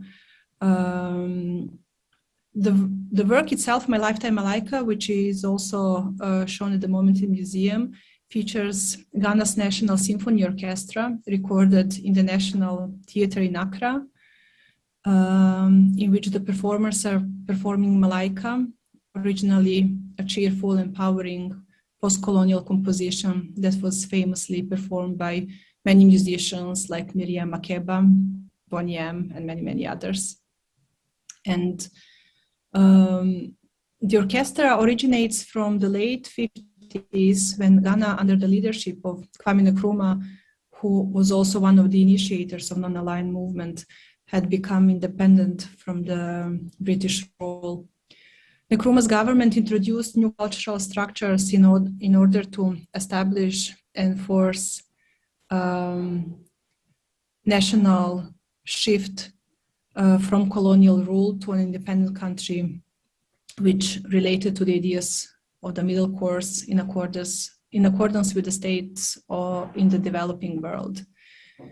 To establish institutions of culture also meant to introduce an attitude in which traditional culture and music is functional and participatory. Hence, a gap between the audience and performers was created, dividing an on-stage body of doers and off-stage body of spectators.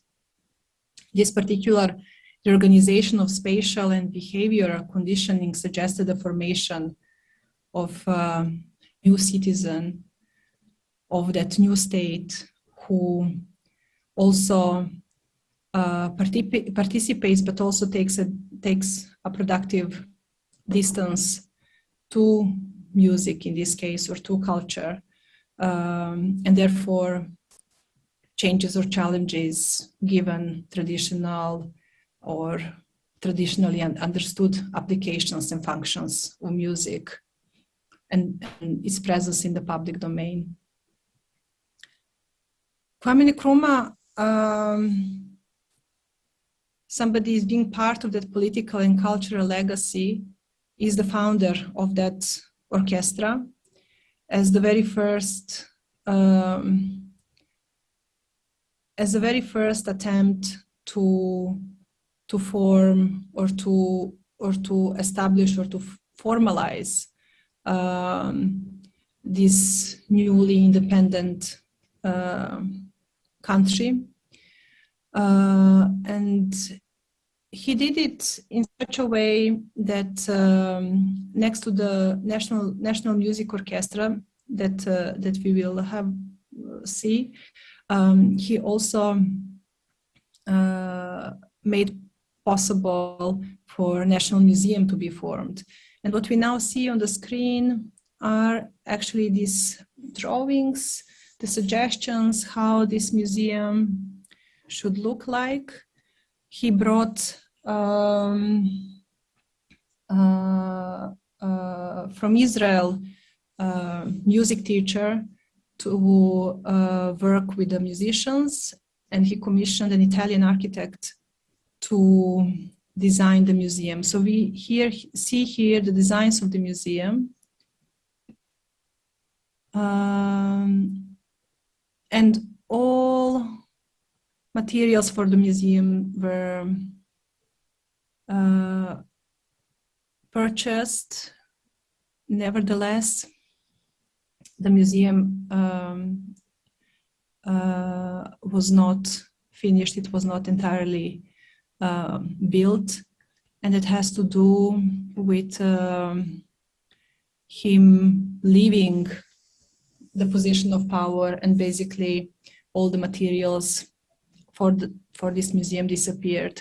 Nevertheless, because the musicians, the National Symphony Orchestra was already part of the system, and it was made by people, they could not be dismantled.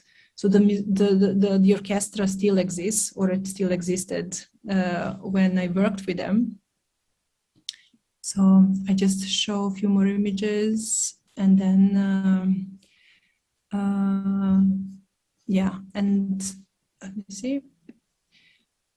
And then I would like to show an extract of that work, My Lifetime Malaika, which I made in collaboration with the National Symphony Orchestra in Ghana. I filmed their rehearsal, and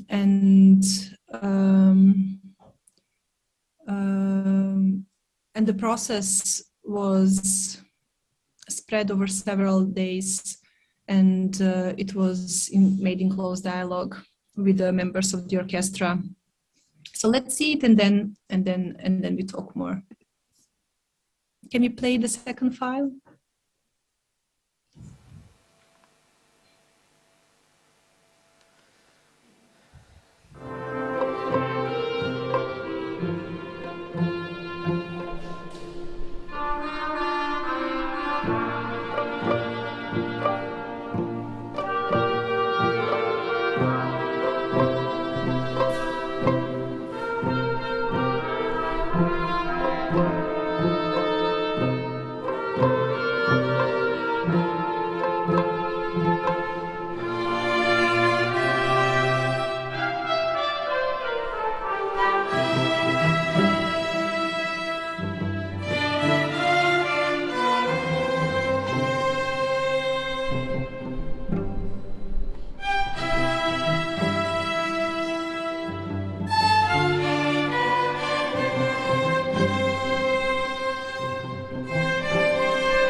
Katarina, are you still there? Yes, this was short. Yes, yeah. Yeah, I think I would like to be open for questions now. Okay, thank you very much. So I would like to start discussion, and actually I would like to ask a question. I have a question for you and for Vitjitua also, and it will be the same question. So how did you decide to deal with these kind of institutions, as we have museums, archives, or heritage institutions in general? And in your opinion, actually, why should we deal with these institutions today? That's the question.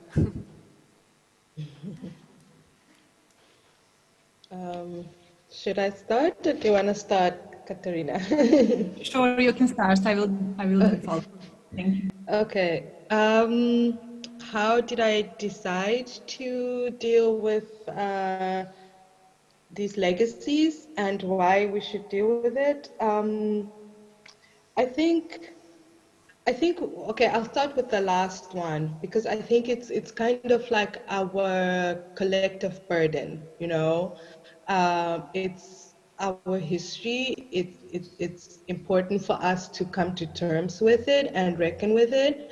And also, in order for us to be able to create a more equitable future, and also one with more compassion, not just towards each other, but towards the planet, towards all of these different things that I think are coming to a head.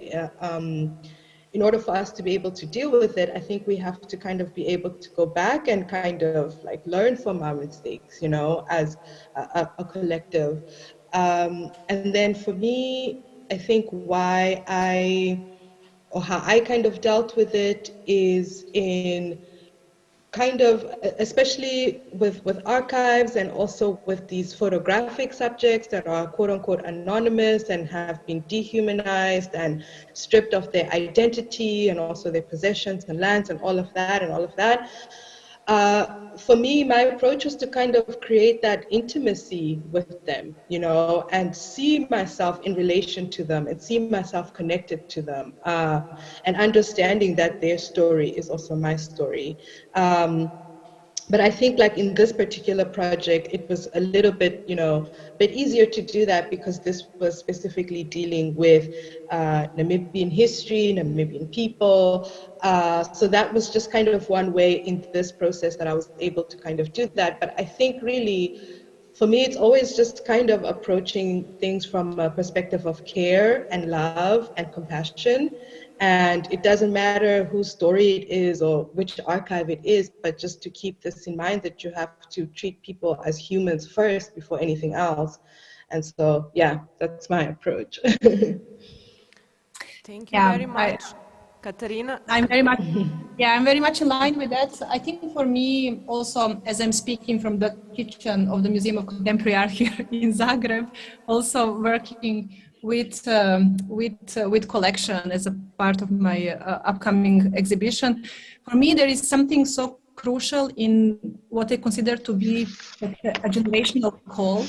Like there are archives and collections that inform a certain kind of world image and certain kind of world making on one hand, and understanding of the world, and also they suggest a certain participation in the world, right? But when we look at these archives, we also look at these kind of very particular ideas maybe have little to do with generational call in understanding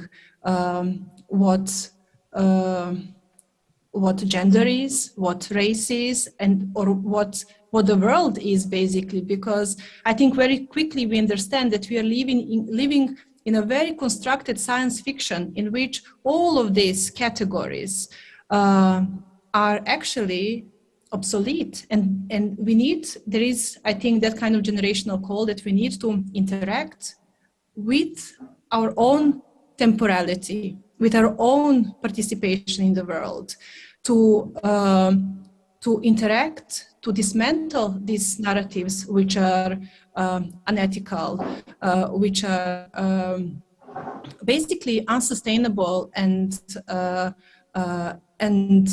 which misinform the potential and the actuality, but of what we can be, of who we are to each other, and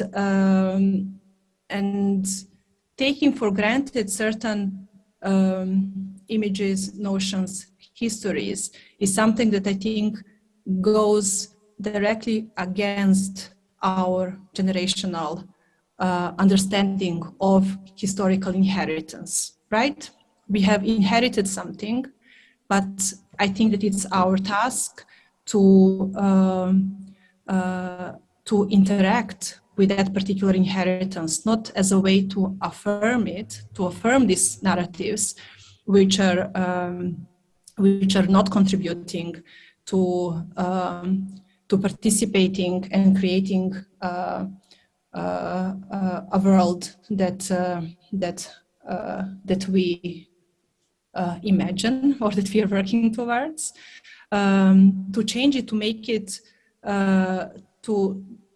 to make it just, to try to interrupt these toxic narratives which have been promoting and constructing a certain kind of hierarchy in terms of dominant and historical as well as cultural perspectives, and try to really destabilize it as a way to see first the histories, the potentials that have been omitted, that have not been included, right, in that particular inventory of world making on one hand, but the other hand to kind of equip ourselves better for the task of our time, for the task of our generation, to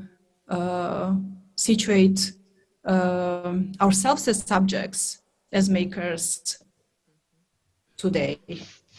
So I think there is, like, for me, like a generational call to work with the archives, not as something that is given in collections, not as something which is given, but as objects, as narratives that have been also obscuring. As they have their own materialization, they also, at the same time, inform us, hopefully, That's, I think, also our task to see that which has not been heard, which has been invisible in this particular accumulation of certain images, documents, and history. So also, like, pointing to the first video that I showed, or the excerpt of it, it is also like a dialogue between two voices, male and female, but also in terms of their age, there is a different generational grain of voice, which for me, among other things, also had the function to kind of really reinforce that cross-generational dialogue and the idea of inheritance, right? What do we do with something that we have inherited? Yes, thank you very much. I agree with you that museums and heritage institutions are a good contemporary medium actually today to deal with these kind of problems and questions, and I think your works, Amina's, Katarina's and Vitjitua's, actually showed us some examples and the ways we could do this. I would like to ask the public, is there any question from the public present here? Okay, we have hands up there.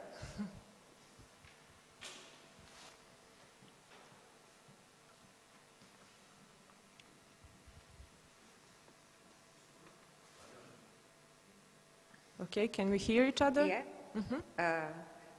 Okay, thank you, Amina. Thank you, Vitjitua, and thank you, Katarina, for your presentations. And I think what the three presentations are sharing is this urge, which Katarina formulated as a generational urge to use contemporary art as a kind of transformative lens for the heritage, historical heritage that we should in a way inherit, but not the way it's been constructed. We should also change it. And this is nice message. I agree very much with it. But I would also like to ask all three of you, or okay, in case one of you is inspired by the question, what do you think about this definitely visible, like a kind of new archival fever, like a new need of contemporary art to rehistoricize, to transform the images. Contemporary artists from different contexts are also referring to their own identity or to other identities by visiting archives and taking images from the archives, which are then eventually branded as individual artworks.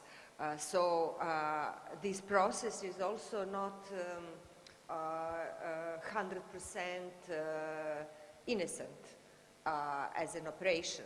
And I wonder if you have any reflections about this kind of mass production of the archival images, and obviously under different political and aesthetical visual ethics.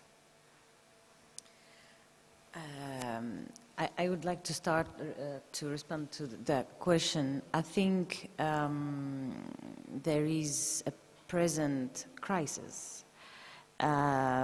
This crisis is not related to one country or to one art scene, to these times that we are like facing nowadays, specifically after the post-pandemic and even like before the pandemic times, just show us how we are still vulnerable to face our realities and to face our times.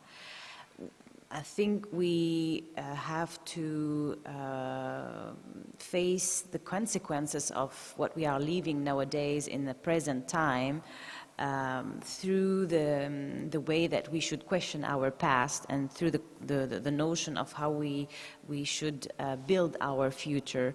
So this present crisis is just like emphasized by the different conflict happening between countries or the different economical problems that are facing different territories, and also the way that contemporary art is also shown in the North European or American countries. Like, how do we show art? How do we show contemporary art in our societies? And how do we understand it also? And I mean, this urge, generational will to analyze archive come from this present crisis. How can we like create new aesthetics? How can we create, of course we can create aesthetics not related to the past, but it is always important to question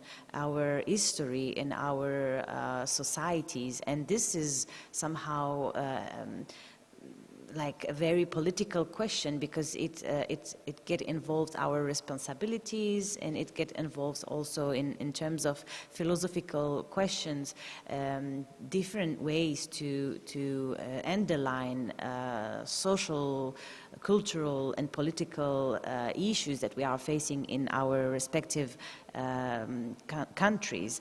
Of course, it's nowadays a global village, so even we are in Serbia today, in Belgrade, there is gender issues and also racism also in Algeria. There is gender issues also in some countries in Europe. I mean, these notions that we are developing here through our conference is human notion and human values. And of course, nowadays with internet, everything is connected with social media and with the global media. We are like connected like through Zoom, even like Katarina, and we are not like connected physically. We are connected, and we know the knowledge of the conflict, the knowledge of what is happening in the other territory is a bit like an anxious feeling that we can face nowadays, like much more than the previous years. And now we are like in a global questioning time, and we are meeting, we are facing, we are sharing all these issues. So the artist, as I said, has a responsibility, but we also don't have all the keys. We also need support from institution, and it is somehow like really important to still nowadays have this duty of memory to deconstruct the present crisis and to create a dialogue. Shall I jump in? Yes, yes, of course. Yeah. Well, I see this question. Thank you for the question. It's very interesting, because the way I relate to it is threefold. I think like these are things that come to my mind, and I don't know like what archival practice in particularly you had in mind with the question, but I somehow see it on one hand that we have witnessed institutions failing to do that work. For example, that institutions don't have really capacity to do that kind of research and to kind of reinvent their own kind of narratives and their own legacies, primarily not because there are no people who are interested in it, but because of the mechanics of an institution, which I think it's often very slow. It's like very conservative. It's dependent on so many different factors, and an artist is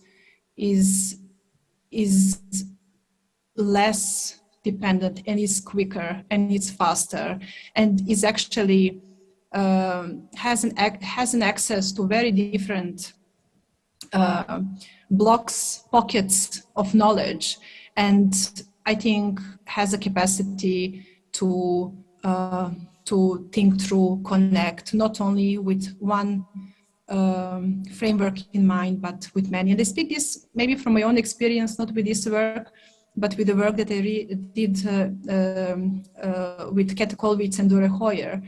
Understanding at some point that the Museum of Katarina and the Tanzarchiv that had materials of Dore Hoyer were only 1 kilometer apart for like decades, and that it was me who realized that Dore Hoyer used the drawings of Katarina as the score for her choreography, right?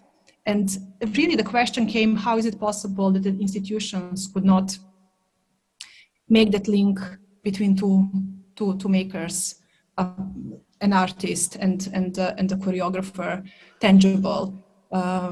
So that kind of the mechanics of the institution in that particular case, to me, were one of the reasons why institutions are failing or are incapable still to do that particular work of thinking through their own archives out of their own kind of disciplinary or kind of like topic, a specific focus.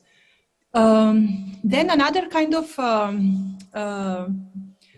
perspective that I see on that question, again, speaking from my own practice, is a question of genealogy, a little bit maybe messing up how we studied art history perhaps, or how we relate to certain genealogy of thought.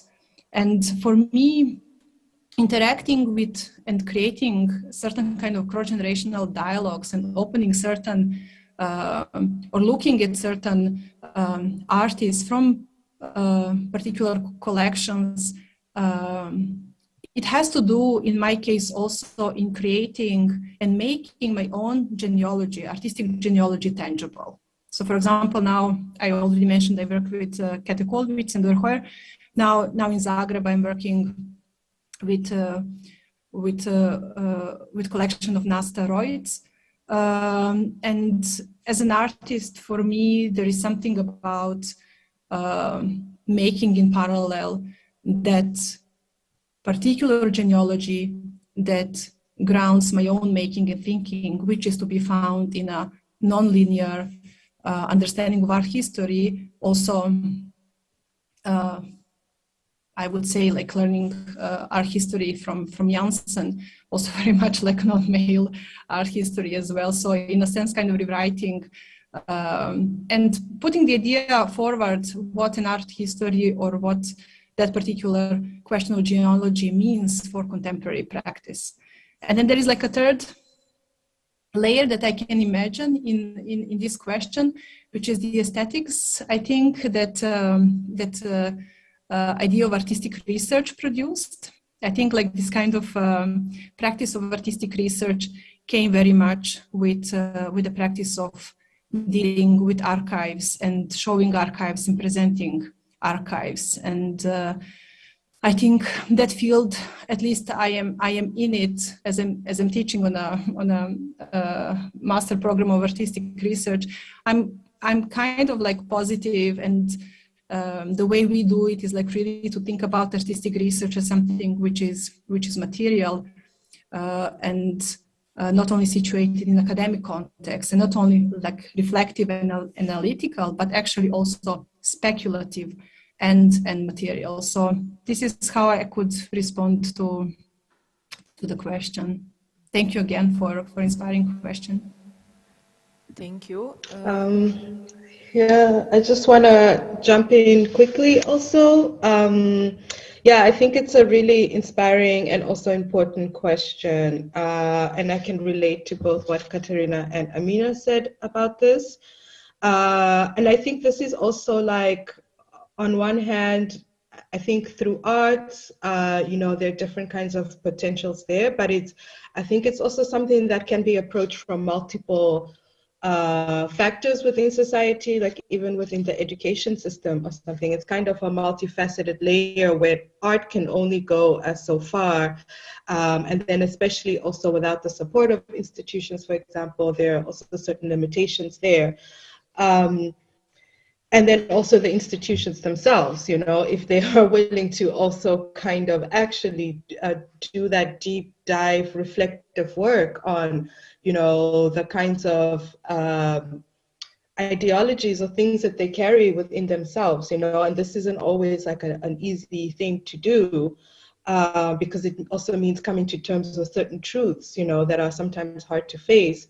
But I can also say from the perspective of, you know, somebody who does go in the archive and does reappropriate things. And I think it's also from this perspective of like, we're tired, you know, we're tired of the constant misrepresentation, of the blatant lies, of, you know, and some of these things that quite literally affect lives. It's not just like an abstract thing where it's like, oh, you know, it's like actual, literal, physical, you know, when it comes to like certain bodies, it's not, you know, so we're also tired of that. And we also know and understand the power of narrative, you know, and which is kind of this whole sort of colonial thing.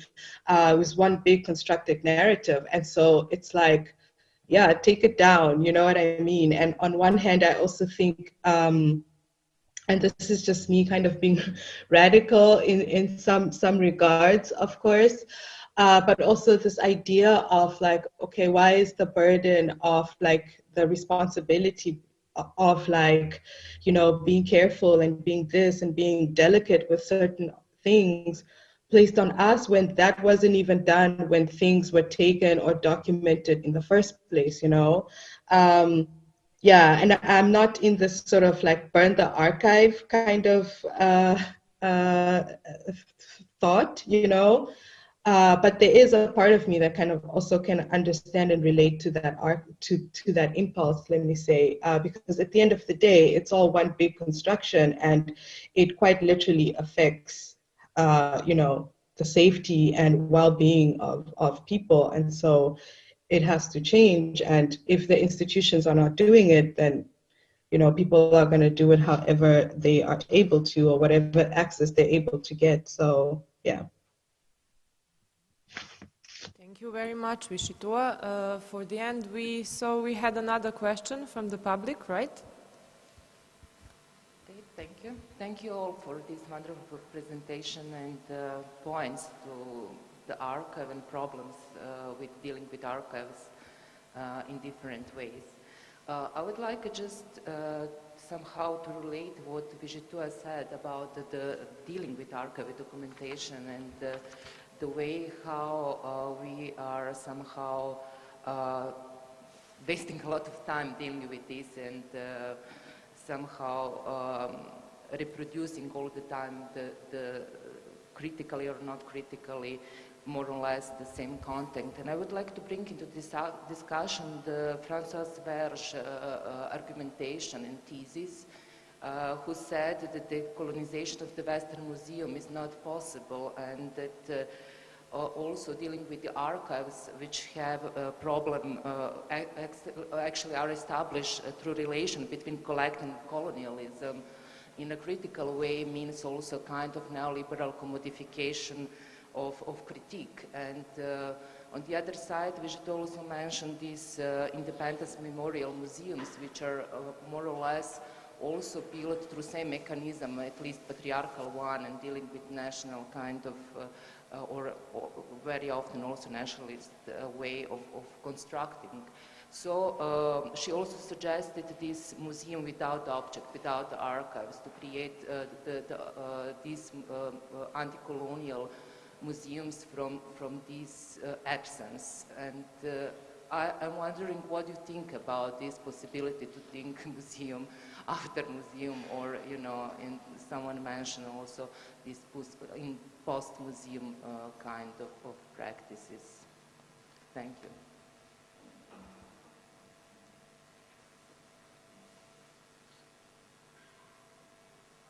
We cannot hear you, Vitjitua.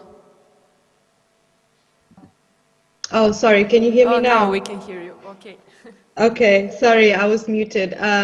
Yeah, thank you so much for that question. And it actually kind of reminded me of a conversation I recently had with a friend. And we're talking about this kind of notion of like, you know, there are all of these different facets to the museum, right? There's like the kind of the public facade and the public display place areas where, you know, the museum wants the public to be, and it's all curated and it's wonderful. But then there are other kinds of spaces like the attics or the basements or like the offices or something like that, that like, you know, in some cases, things are kind of messy. There are like millions of boxes and storage containers everywhere, and nobody really knows what's what or what's where, or, you know, of course, there is somebody who always knows, but also not always, you know, it's always kind of this moving kind of process. And so this friend of mine was just kind of like, okay, what if like museums actually did this thing where they just opened everything, including the basements, including the attics, and they just let people walk around. You don't control anything, and you just leave everything as is, you know, and see what happens. But of course, I know that this is also kind of like really a hard thing for museums to do, you know, because there's also always this impulse of like preserving, you know. But I think it's like finding a balance between that. Like, you know, it's important for museums to also be transparent to a certain, you know, to like really a larger extent, especially, you know, with its histories and its, you know, certain connections to like certain histories and things like that. I think that's important. And also, you know, from that place of transparency, perhaps be a place for, you know, education or re-education, I think. I don't know if that answered the question, but I think that was just such a novel concept of like, let the museums just be these open spaces where people can just walk in, up and down, all kinds of corridors and stuff, and there's nothing to hide, you know? Yeah, anyways. Thank you very much, Vitjitua. I will just check if we have some YouTube questions or no. Okay, we will just check this. Of course, I would like to, there are no questions on YouTube, okay? So I would like to thank you and Katarina and Amina for great presentations. I think we opened very important questions. Maybe we gave some answers. And now we will have to finish this panel, and the second one will start after a 1 hour break. Okay. Okay. Okay, so in 20 minutes. Okay, yes. Then in 20 minutes we will start with second panel. Okay, thank you very much. Thank you, everyone. Thank you. Thank you. Thank you, everyone. Bye. Bye.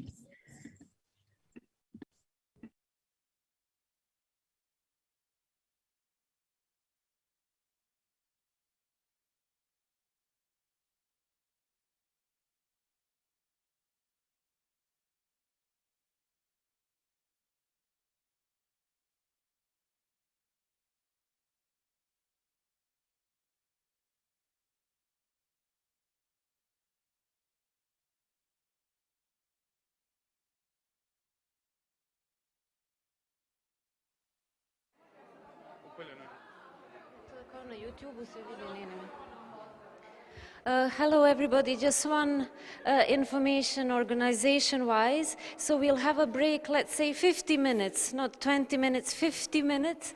So see you again in 50 minutes. Thank you.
Dobra, dobra.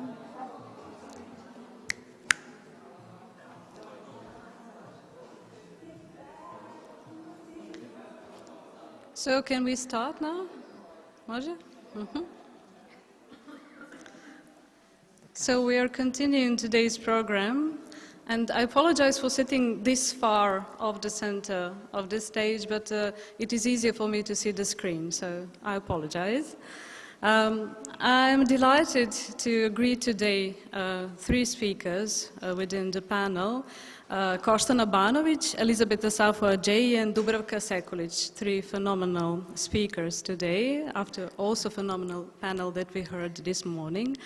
I will shortly present biographies of all three, and then I will continue a discussion with Koštana. So Koštana Banović works in various disciplines as an artist, such as drawing, performance, video, and film. The ritual is a recurring element in her work as a choreography, as a reflection of history, and as an action that activates objects, materials, and aesthetics and blurs boundaries. Her cinematic practice addresses the interaction between experimental and cinema verite, documentary styles, and includes a reflexivity belonging to the category of essay film.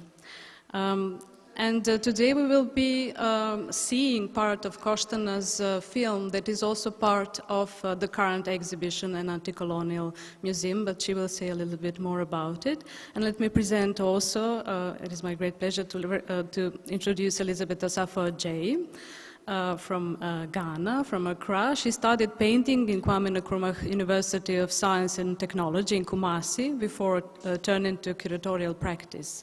And her work is devoted to preserving and promoting artistic and cultural heritage in Ghana.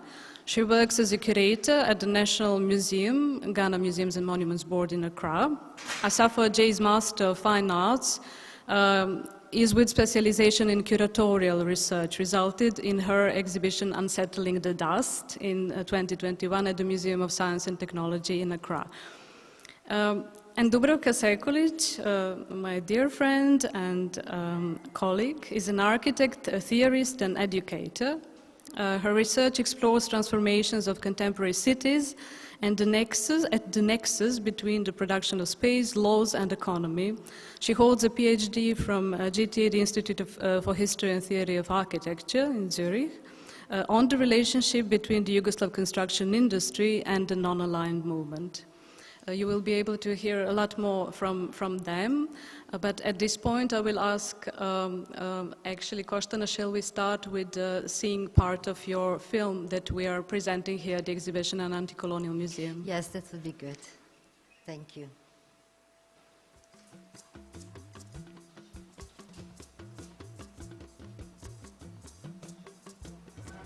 Representatives of states on 4 continents, presidents and prime ministers of 25 big and small countries with differing social systems came to attend the Belgrade Conference of the Non-Aligned Countries.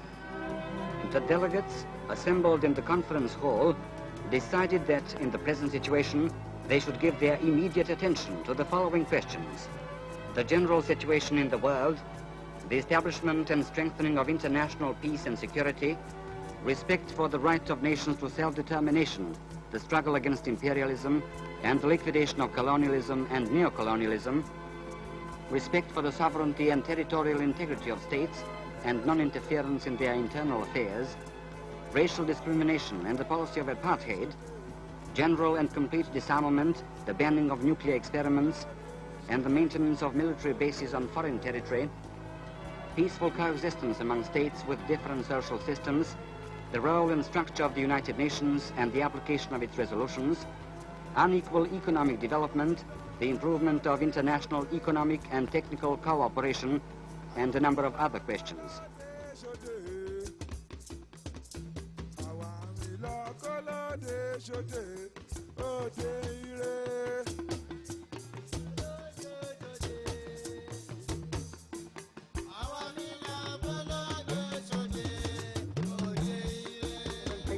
አገሮች በተደረገው ጥሪ መሰረት ነው።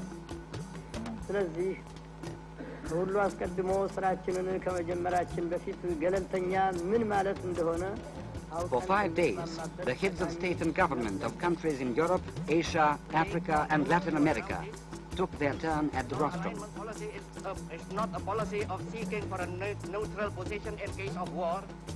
Non-aligned policy is not a policy of neutrality without its own color. Mais que l'on sache que nous avons dû faire face à de multiples tentatives impérialistes. The 25 heads of delegations were unanimous in their appraisal that the question of war or peace was not a matter concerning the great nuclear powers alone. In view of the threat which nuclear armament presented to the world as a whole, this question was one concerning all nations and every individual. We cannot, in my view, rely on the habitual forms of consultation, which we have employed in the past.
You did this footage of the Museum of African Art in 2016. It was winter time, approximately.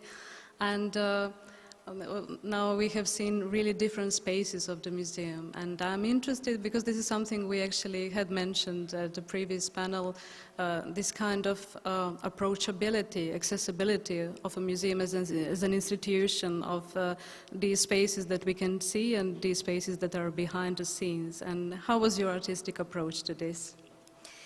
Thank you. Yeah, maybe just go a little bit back about my artistic practice.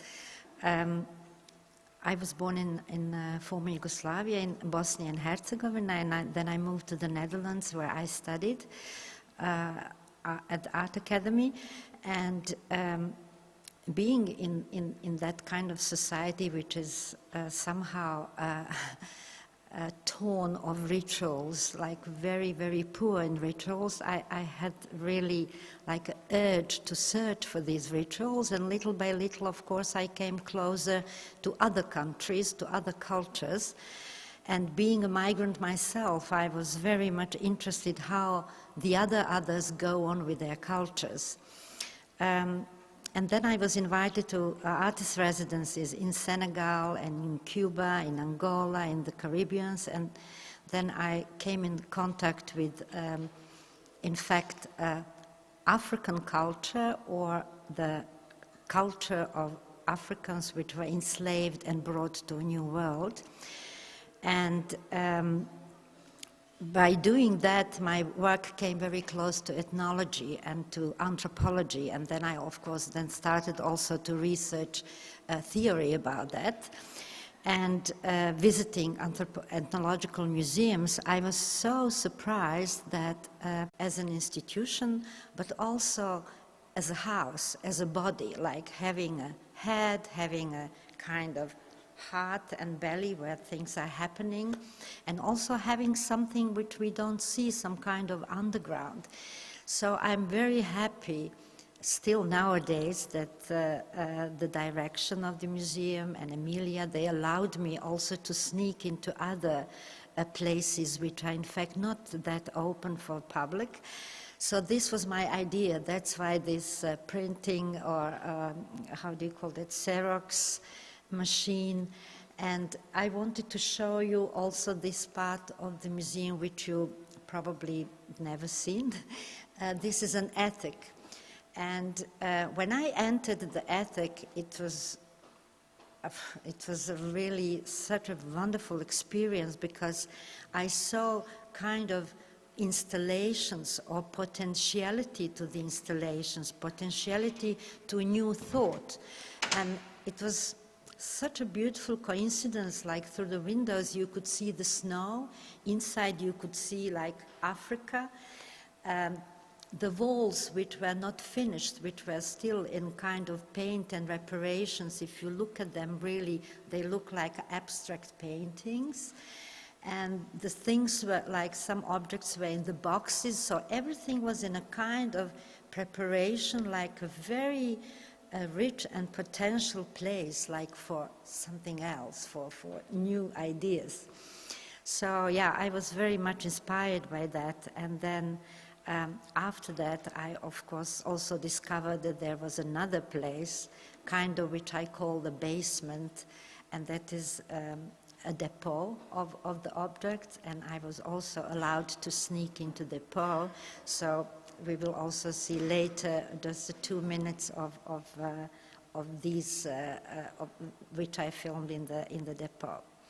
So the idea was, in fact, really to approach it as an institution in the hope that this institution and all others, museums, could be kind of a transparent bodies which could open all these spaces and make be a kind of interactive space with the public, like that we could go everywhere, touch everything, and be able, in fact, to come in a dialogue with everything what is there.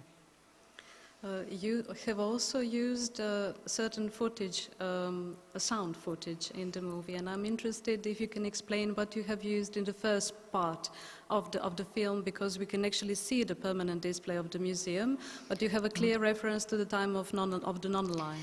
Yes, I had a clear reference to, in fact, to our non-alignment past, but this specific sound footage is from the first conference from 1961, which was held in Belgrade, and I wanted to put this sound, in fact, behind all these masks so that we could be able to see them in completely other contexts, not to see them as a beautiful objects that can sometimes make living rooms beautiful if you have money to buy them, or museums, but that they had, in fact, completely different past and completely different life. And also wanting to show that our past is a different past, and our relationship to Africa is not, I mean, I say Africa, there are so many different countries, but I mean continent of Africa, that it's not like a murky territory which is very often seen like this in the West, which had completely different relation to that continent, but that we had completely different heritage. And let me ask you one more question before we go further. Have you been introduced to the history of the dome that you're using in your film? As you're calling it the attic, and I like this idea as it is the attic where the ideas are where also the ideals are, and this kind of unfinished space. But have you been introduced before making this artwork to the history of this dome and why it wasn't actually finished? Not exactly. It was for me just like maybe from the artist's point of view, and now I'm referring to writer Gaston Bachelard and to his book, The Poetics of the Space, which I really love, and in which he talks about the house as a body, and the attic is like thinking, this is our head in which like kind of potentiality thoughts, ideals are born and constructed. So this was for me kind of a leading, the reason to approach the museum like that. But in fact, I don't know the past. I know something happened and waited for something, but if not it is really. okay, I can cut in with the explanation, because this museum, as you probably know, was built opened for the public in 1977. But then in 1989, when for the second time the summit of the non-aligned was to take place in Belgrade, there was this great ambition that the museum will host at least part of this meeting, and the dome was built with this intention in mind. So Zdravko Petar, the initiator, besides Veda Zagorac of this museum, started this project, but since it wasn't really finished on this wave of enthusiasm that really actually came a little bit down after the 1989, the space simply was left like this. So in this announced reconstruction of the museum, it is presumed that this space will get much more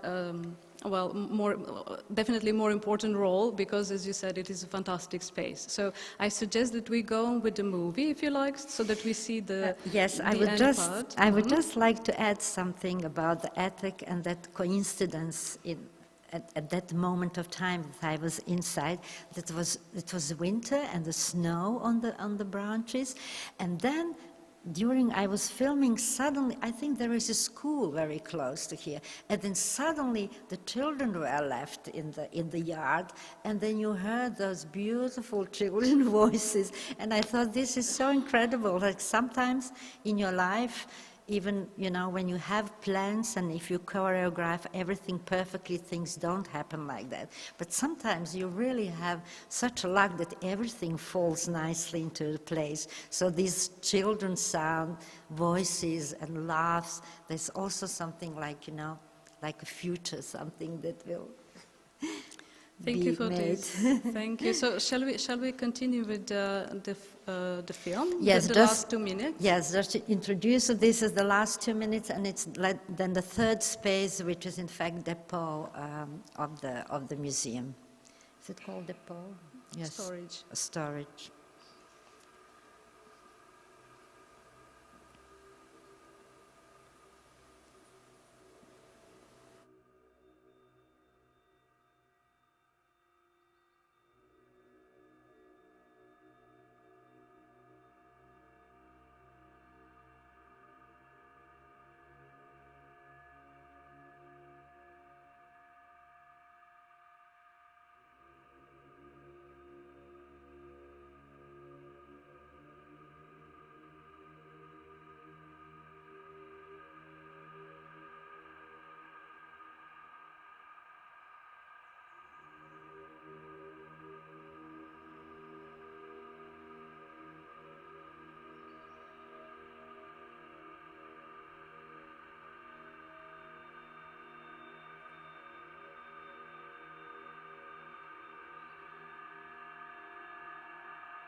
Yes, thank you so much. So I believe that even you now have a different impression of this place, now that you're actually seeing what other spaces are kind of surrounding us.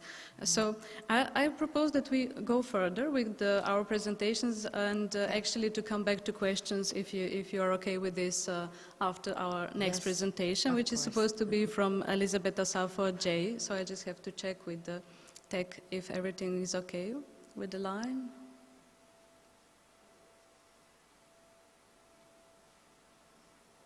Hello, Elizabeth.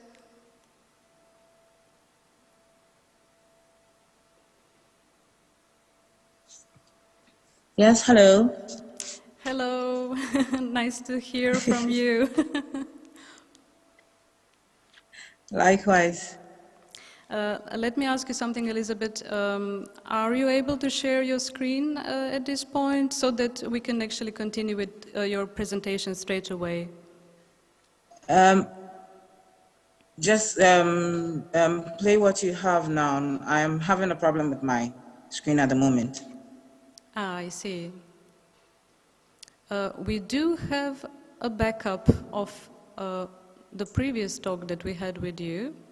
So let me know just if we can have this presentation, or if not, we will be just playing the pre-recorded conversation. Okay, you do the pre-recorded. Do the pre-recorded, please. To do the pre-recording? Yes, please. Okay. Can we do it from the minute that I... I'm very from glad to 1 to introduce 20, our 1 to first 20. guest in the series of talks under the title of An stop Anticolonial it and Museum, play from the 1 to 20, Elizabeth please. Asafo-Adjei.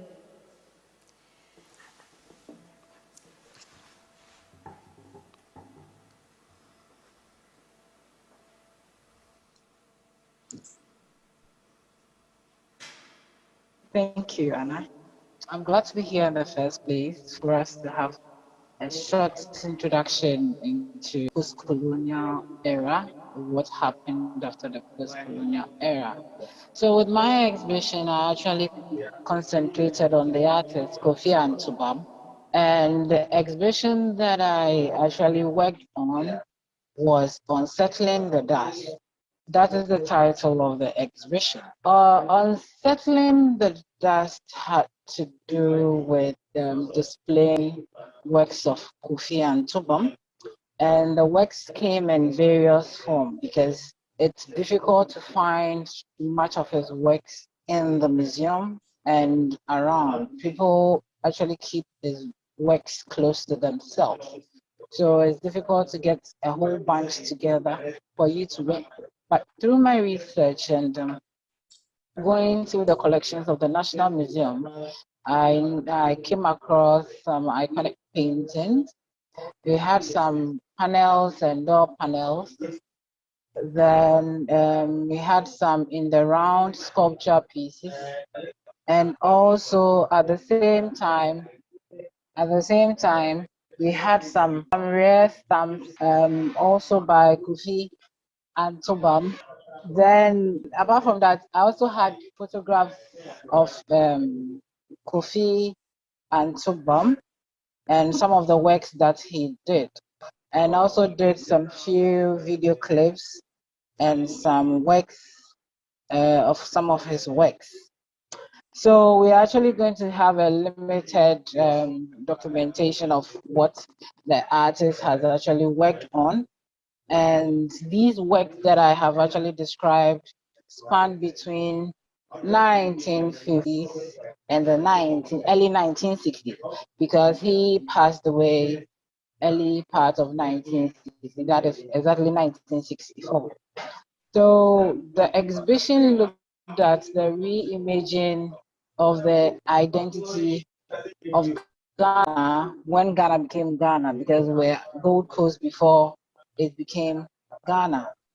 So with that in mind, I looked at some of the works that were available around, both murals which have been scattered across the capital city, that is Accra. So before I continue, I want to give a short intro of Kofi Antobam. Kofi Antobam was schooled both in Ghana and Nigeria. He started his primary school in Nigeria, in Ghana to be precise, and later traveled to Nigeria with one of the family members and came back to continue his education here. He started working and schooling at the same time at the same school that he had been, that is Achimota School.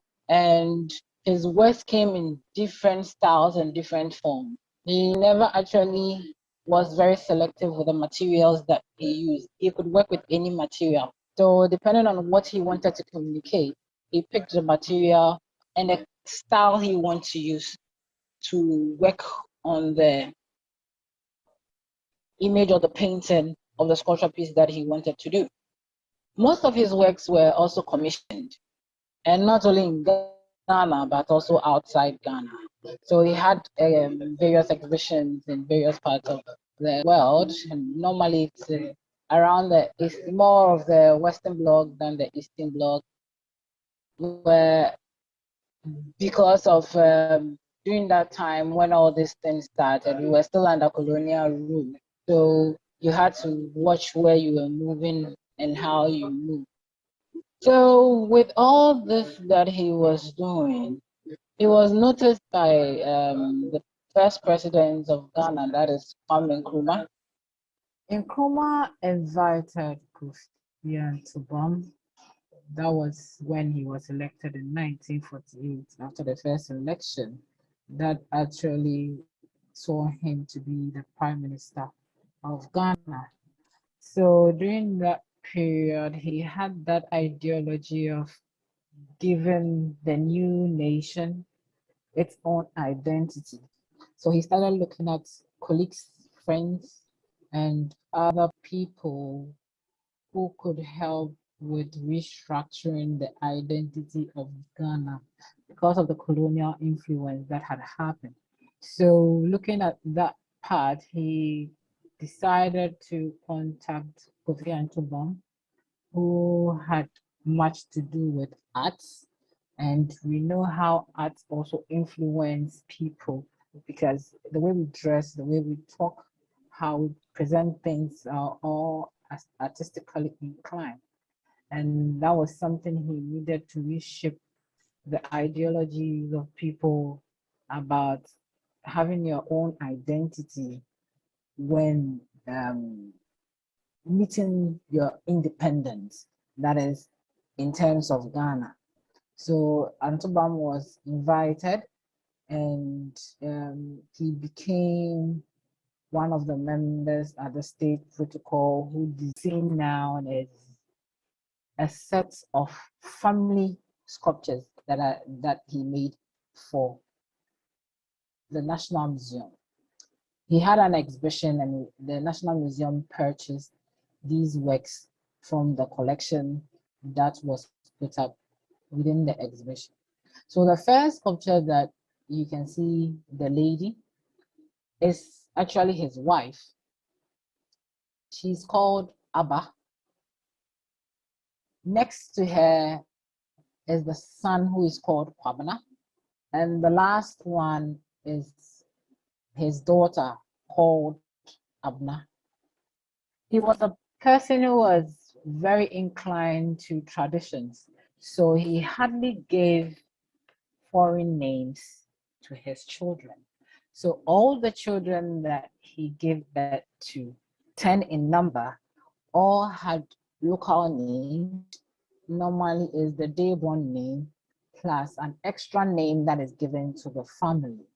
So that is how he identified his kids. So if there is another Kwabena, the Kwabena will be called Kwabena Mensa or Kwabena Wusu, to differentiate him from the firstborn. So it's very consistent with how he named his children.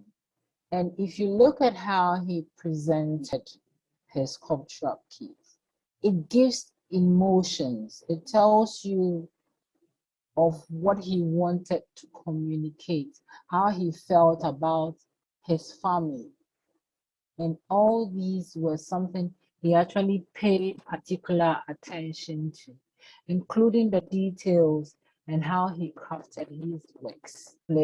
Is this mural.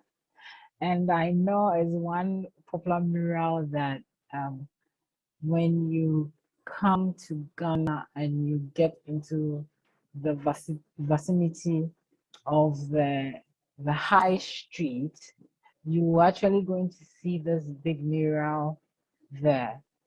The mural consists of 4 figures, that is 2 ladies and 2 men. Each tile that was used in making this mural is an inch square. And the mural was made in 1955. And the building that it was made for was a former Accra Community Center, which is now the Accra Metropolitan Maintenance Office. The mural comes with an inscription that is in Ga. That is one of the Ghanaian languages. And this inscription talks about unity, coming together, and how unity and coming together creates a certain harmony that allows people to live peacefully. This image, which was on that building, was crafted to me for a specific purpose, in the sense that the building that it found itself on ended up hosting so many conferences that had to do with unity, coming together, freedom, fighting and helping each other to gain independence. And as it is, in the next image, which I had the opportunity to get it from Anna, that it was part of their collection in the Museum of African Art. And in this very image, you could actually see the building that had the mural on it and various African flags that have been put out. This was one of the conferences that took place when the building was made. That was in the early 60s. And on the entrance wall to the building, you could actually read the inscriptions that have been written on it. That is, peace and security in Africa. No nuclear imperialism. That was when they were having one of these conferences. A number of conferences actually took place in this structure, and they were historical conferences. They had to do with the non-alliance movement conferences, and it also had to do with the first independent state conferences.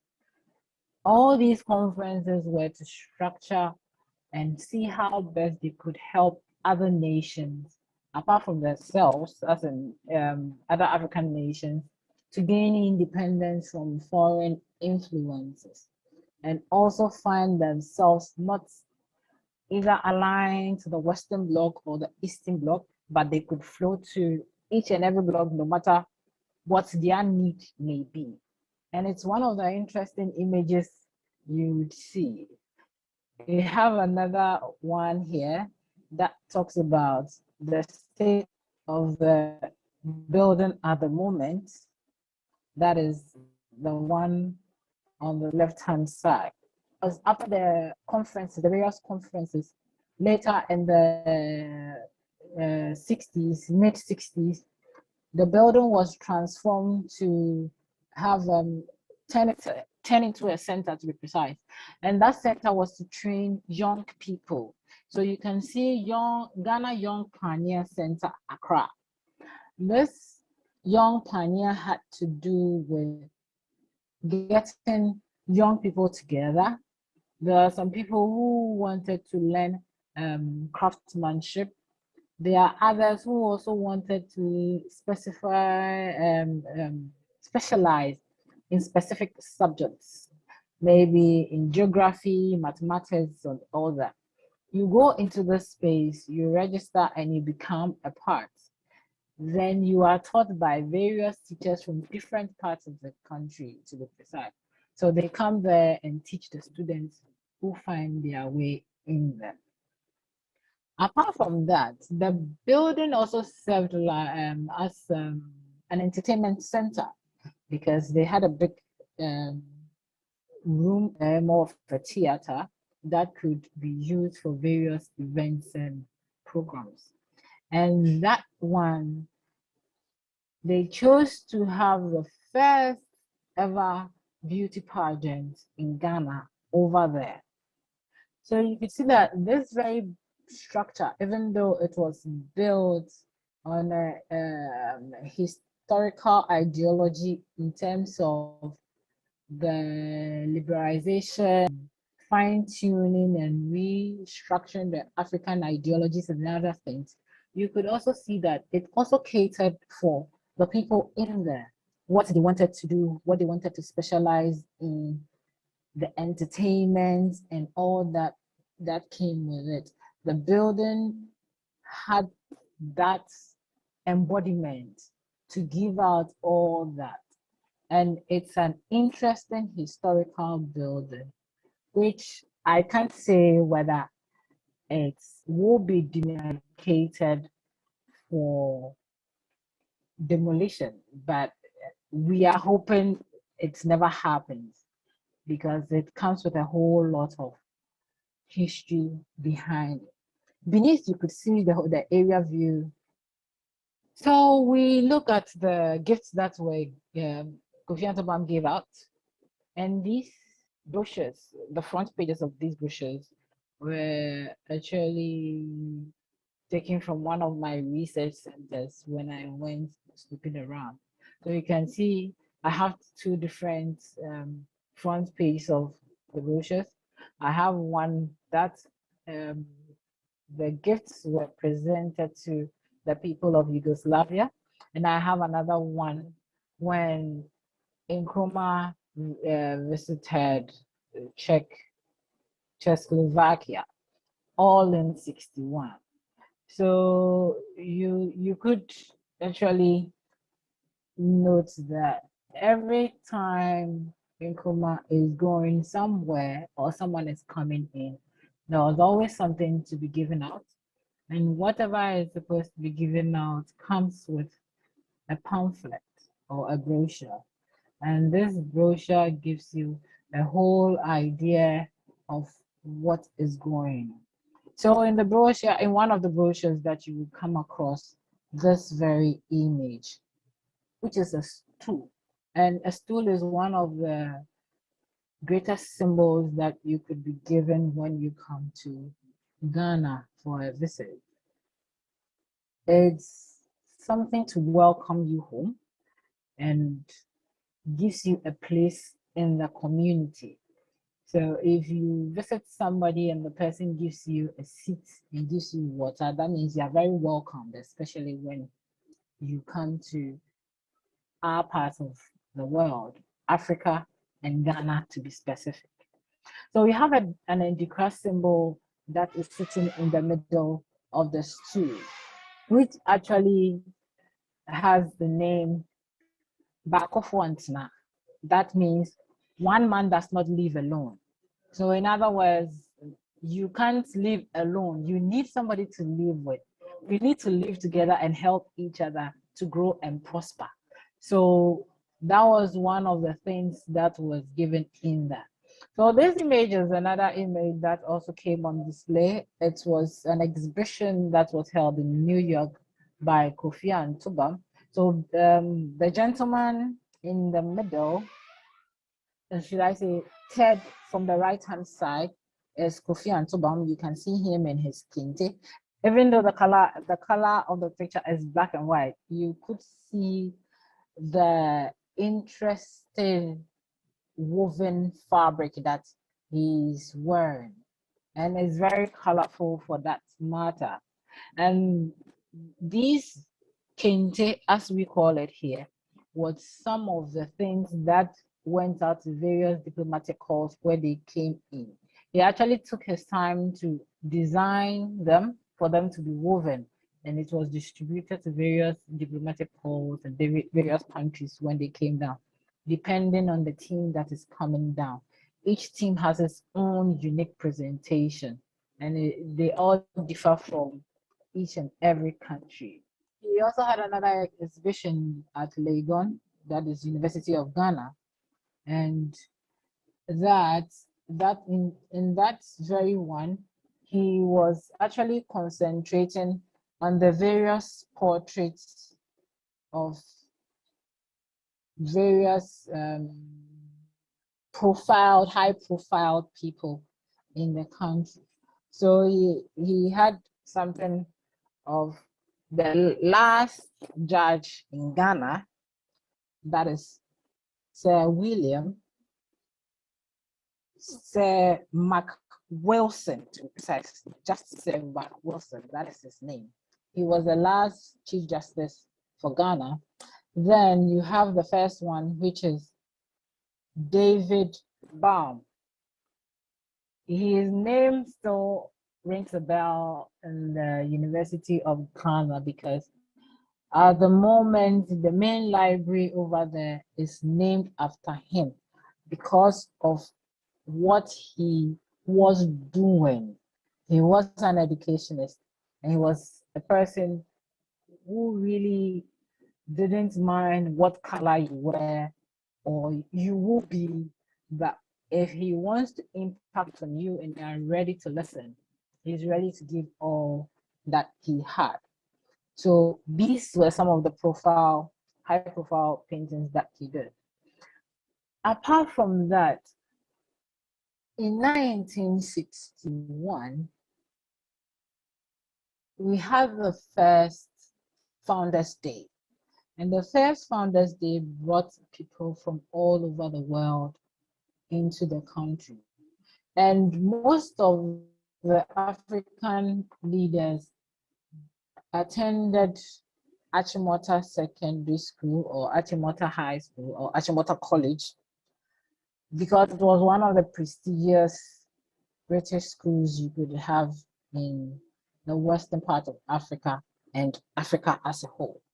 So you had people coming in and out of the country.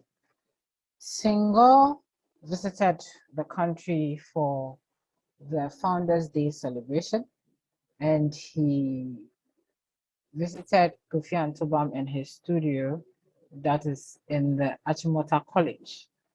And he was in great luck to have met him modeled out a human head, that's a sculpture piece, and he was modeling an African head. This specification has to do with the kind of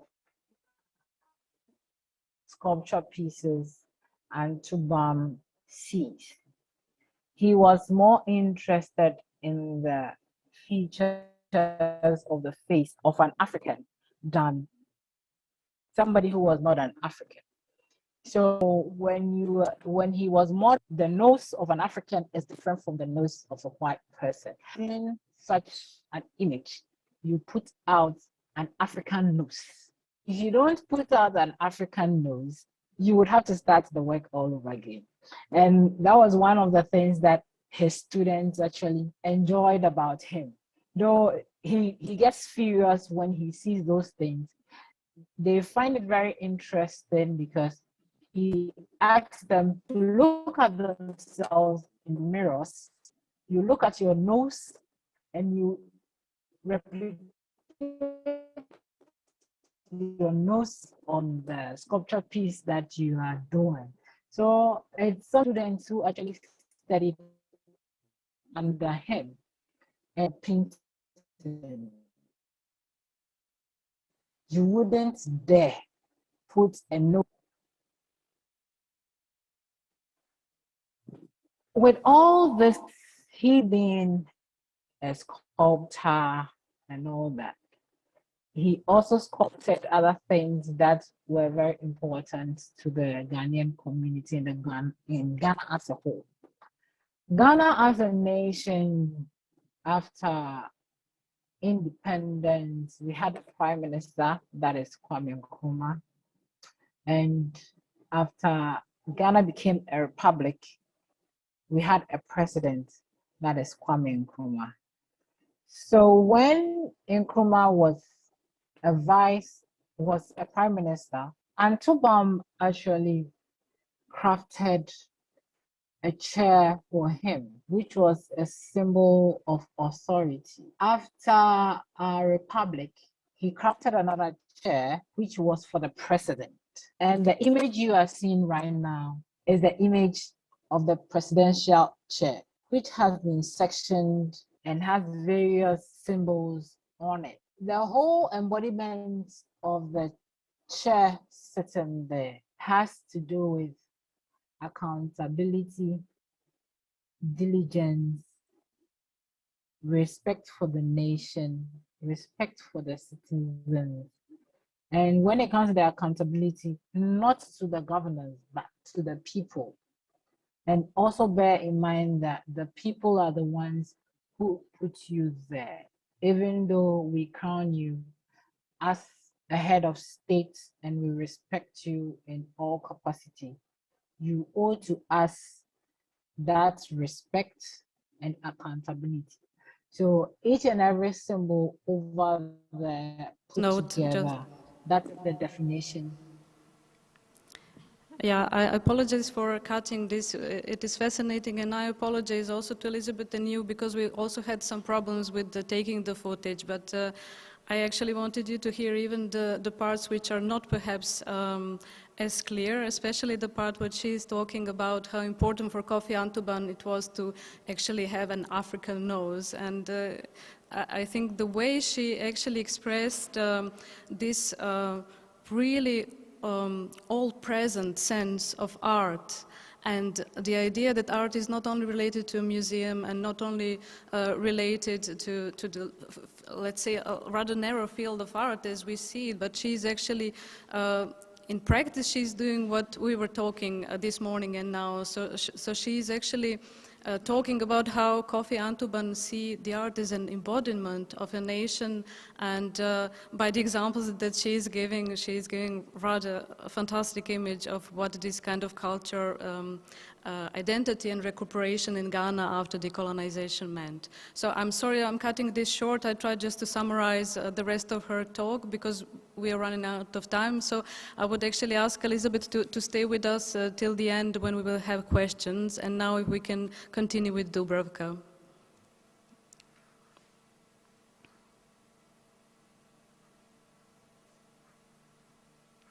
Hi, Dubi. Hello. Yeah, I can hear you. Would you like to start with actually some introduction, or would you like to share your screen immediately?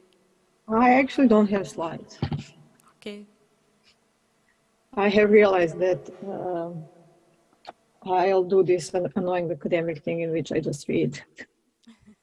And I hope that that will be okay, but I think it's also that there has been so many incredible images, and I kind of realized whatever I show, I don't think would actually be, it would maybe draw the kind of focus on something else. So in struggling to find which images to show, I realized maybe I don't need to show images.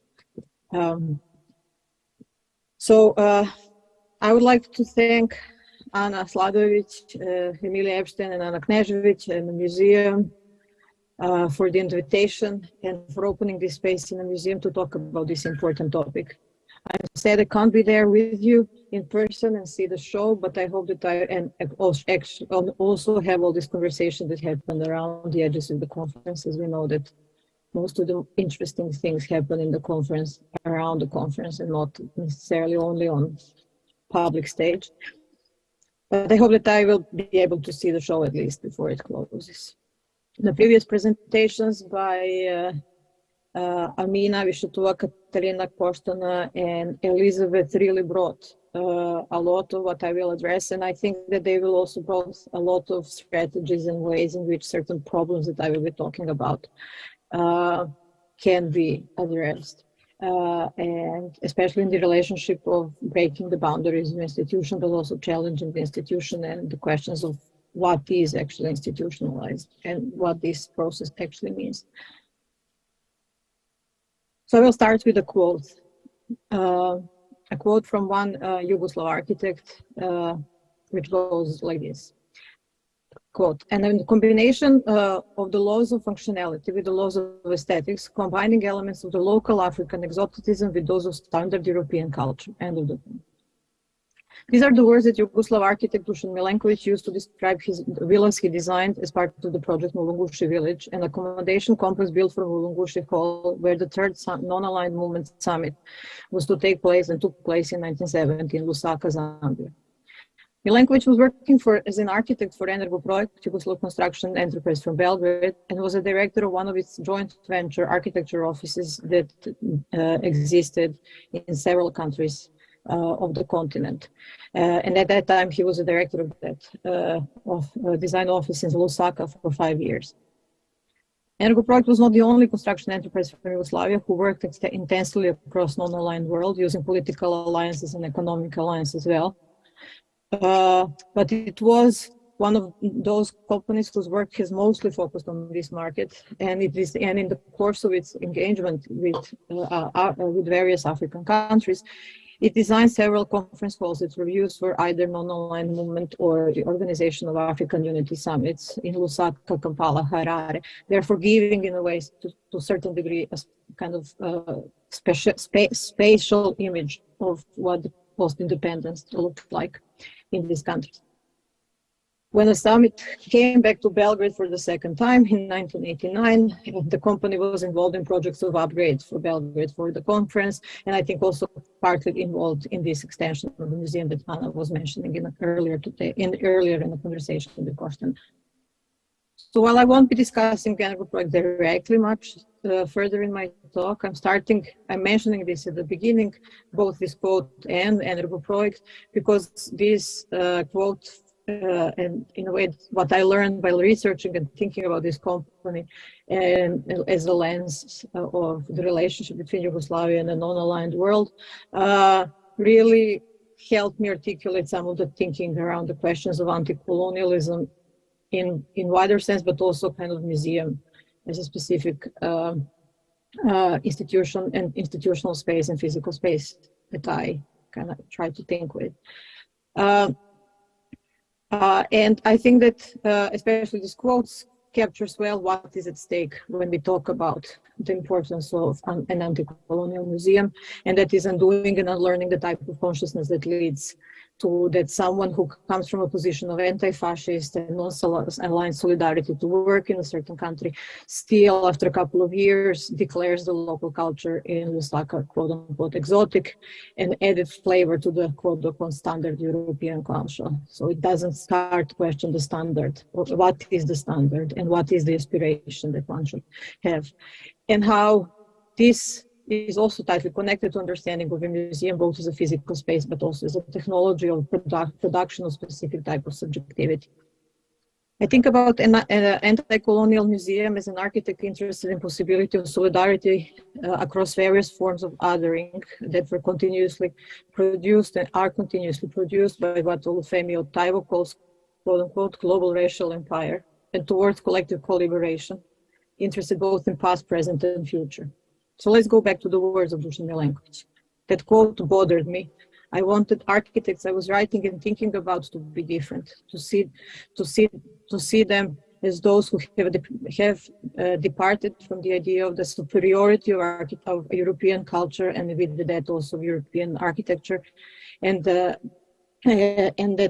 their aspiration to belong to that canon, even though their own work not only abroad but also within the countries of Yugoslavia, which is on the territory of geographically of Europe, was never really included and recognized, and something to be taught within this canon. I wanted them to be anti-colonial subjects who were Similarly, like Yugoslav poet Oskar Davić 10 years prior, when kind of visiting some of the countries in Western Africa, searching for commonalities and not kind of building bridges towards inclusion into European culture.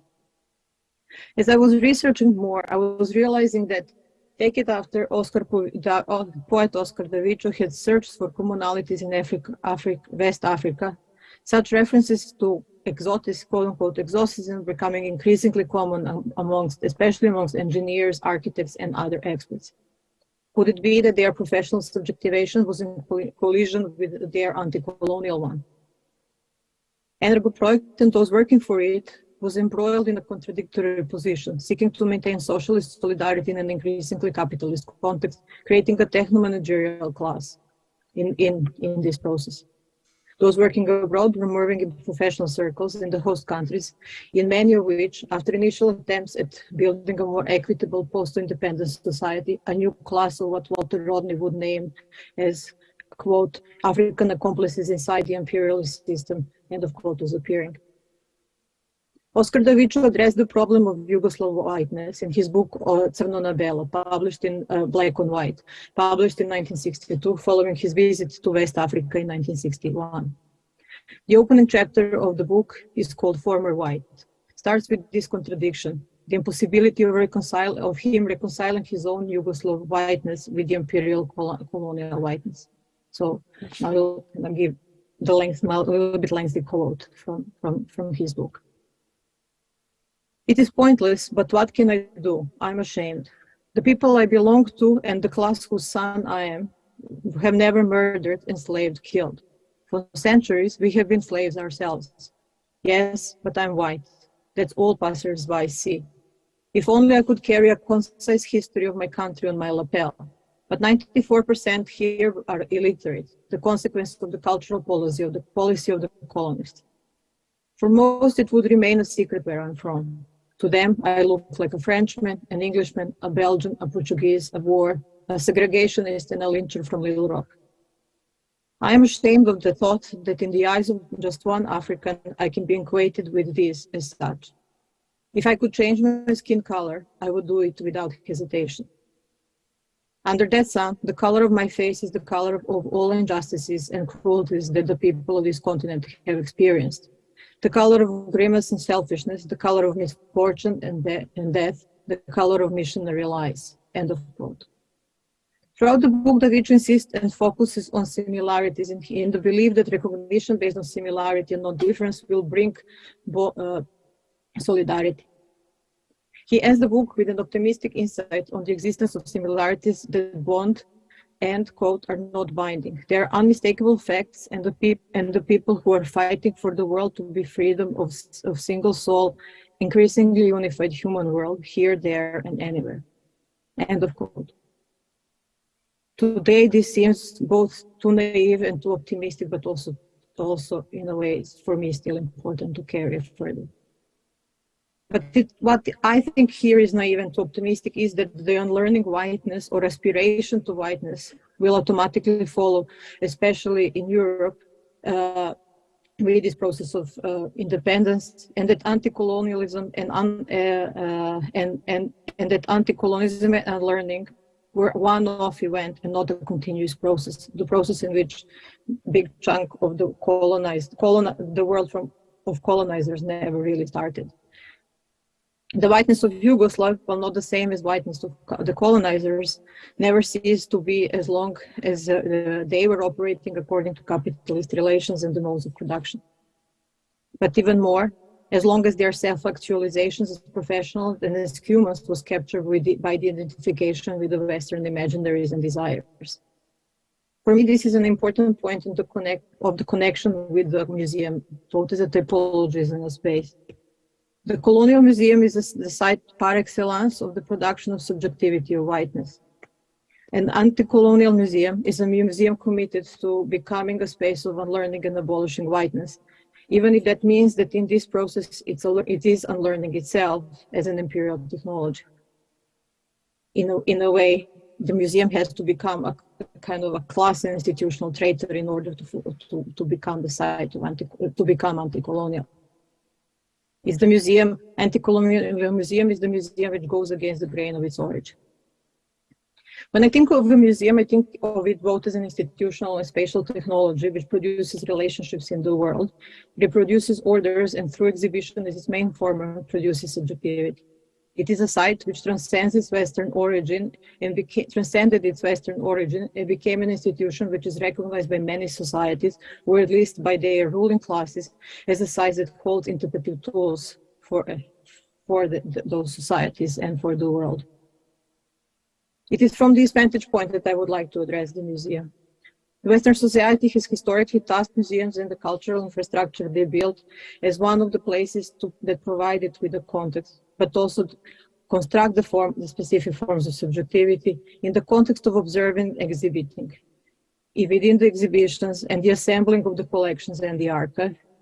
And it's also a site of continuous boundary practice of constructing through the norms, standards, and concepts, conceptualization of the other, the one that is other enough to be included, but not as a subject, but as an object, or those whose knowledges and cultures, call it quote-unquote vernacular, are not sophisticated enough to be considered as worthy of preservation and inclusion, or are stripped of all of the features of life that make them alive as a practice and included as an artifact.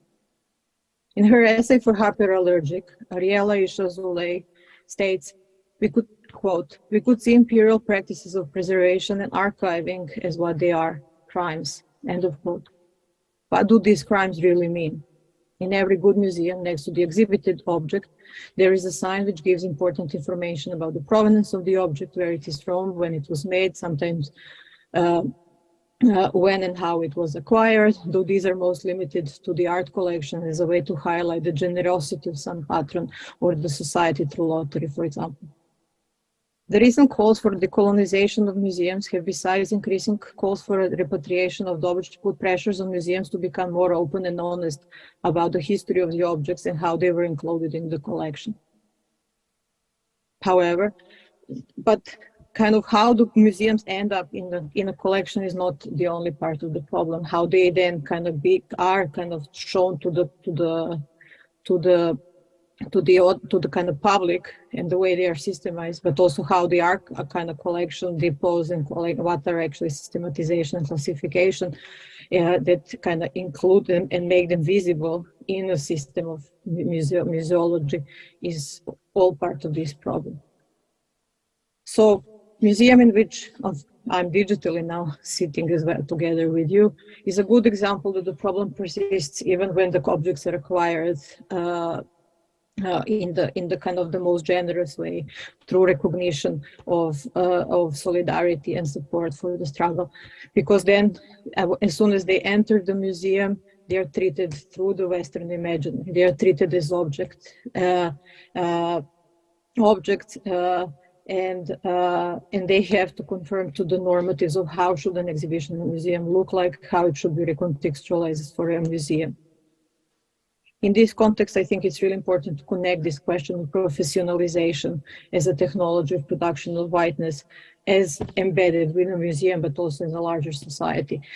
And that it's also a type of one of these narratives which are seemingly presented as neutral. The whole discourse in Serbia, ever since I became a thinking subject, has always been about becoming more professional, becoming more capable contemporaries, both state institutions and subjects. This concept of professionalization for me is always connected to the question of property itself.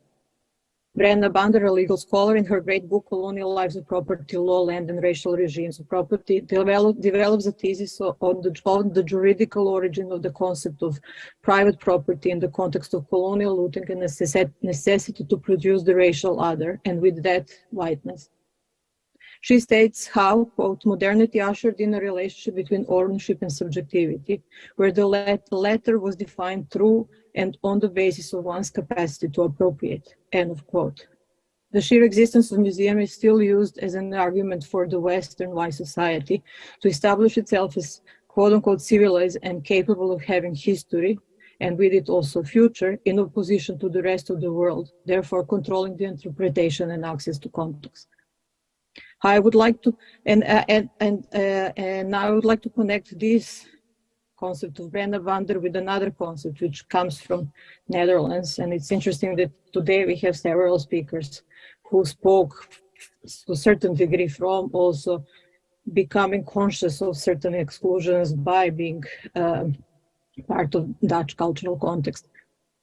And this is the concept that developed by Gloria Wekker of white innocence, which she developed in Netherlands, trying to understand how is it possible that colonialism is so little present in the institutions and public comprehension when most of the Dutch institutions that constitute the creation of imaginary of the society is progressive and of quote-unquote good white people rests on the wealth and categories created by the colonial empire, some of which not only some of which also even conceptualized in the Netherlands itself. To give the real future to the museum as a cultural infrastructure, one has to dismantle the white innocence embedded in it. Yet to acknowledge the role museums have in creation of whiteness, that is, undoing is not reduced to the question of representation of others or to different forms of display. To challenge the quote-unquote neutrality. Colonial museum won't be undone by inclusivity, especially when this is happening in the register of property. Or to put it bluntly, to reckon with the museum, we need to reckon with imperialism itself, both as a history, but as well as an ongoing process. To reckon with colonialism, or how Kwame Nkrumah would already detect in the early 60s, neocolonialism. To reckon with imperialism and colonialism means that it's necessary to reckon with institutional racism and the role of museums both in its creation and perpetuation. Kwame Ture reminds us, quote, but the society either pretends that it does not know of institutional racism or is incapable of doing anything meaningful about the conditions of institutional racism. And the resistance to doing anything meaningful about institutional racism stems from the fact that Western society enjoys its luxury from institutionalized racism. Therefore, were it to end institutional racism, it would in fact destroy itself, end of quote. We need this destruction on the conceptual level of coming to terms with the origins of our institutions in order to be able to think and use them in the future. Museums, therefore, as a site of production of othering, masked by claims of neutrality and universality. And this quote of Kwame Ture comes to my mind almost every time I read one of the more and more lame excuses by various directors, especially with the British museums, of why they refuse to return objects that they were looted. And I think a lot about these topics from this position from which I'm speaking now, which is from London, where I teach, and I've been living for more than 2 years. And there has been a couple of years ago a meme that circulated, and it kind of, unlike the fact that kind of interpretation that memes are something to see in passing and they're always of the moment, this meme stayed in my mind ever since I saw it a couple of years ago. And this meme shows a screenshot from the Fresh Prince of Bel-Air with the US television series in which Will Smith, the actor, stands in the empty house, a little bit dumbfolded and confused, with his arms crossed, and which is captioned with an added caption, I quote, "English people in museums after they are forced to return all the artifacts they stole," end of quote. And I always thought that this meme captures... Dubravka, do you have to show that? Because we're not seeing your screen. If you can show it, or you don't have it? No, I decided that it's maybe not like, I mean, I do have it to show it. I mean, it would be nice to see it, if but as you like. Yeah, okay, let me see if I can do this really fast, because I haven't. I didn't mean to interrupt you, sorry. Yeah, sorry. I just somehow felt stupid that the only image I show is this image. But I can, it will take me a minute to show it. I mean, it's okay either way. No, it's okay. You can choose. I already have it open, so I just now need to share. But can I get a privilege? Okay, I can. Can I get the privilege to share a screen from the post? Yes, just a second.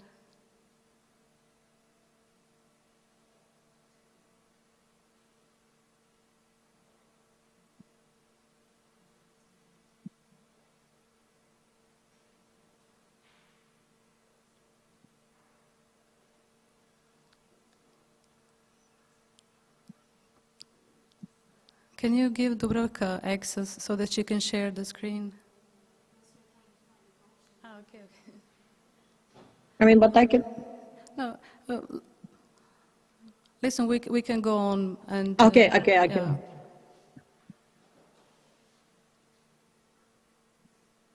Okay, I think you can see it now.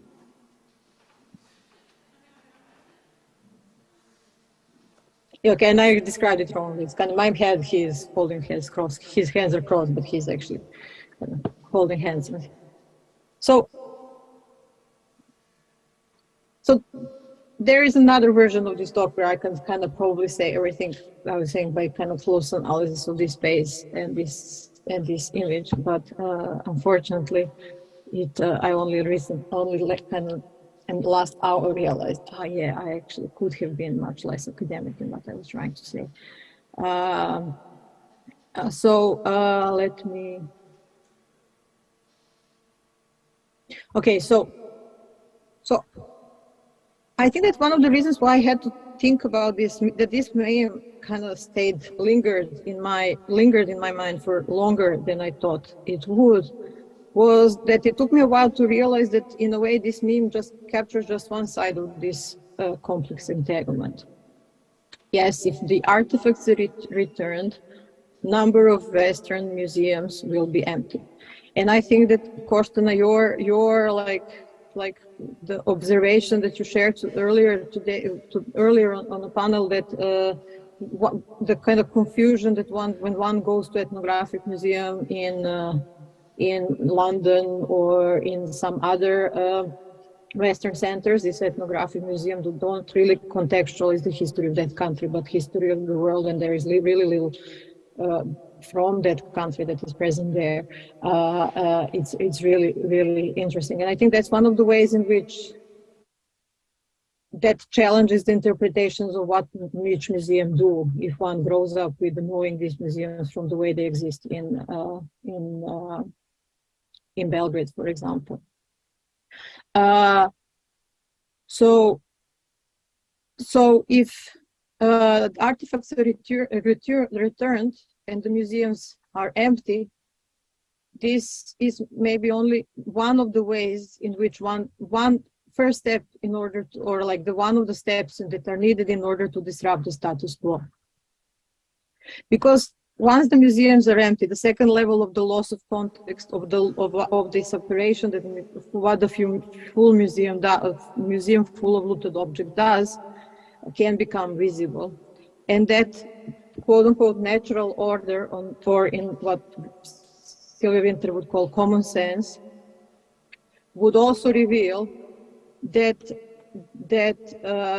these museums are full of looted objects. And I think it's always interesting to remind that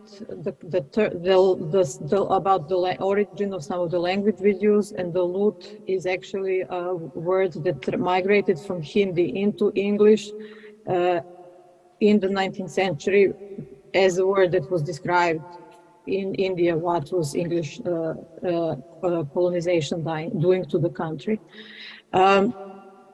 That the museums full of looted objects were also showing what is worth, quote unquote, worth enough, that there is nothing, quote unquote, worth enough from the local context to enter into the museum.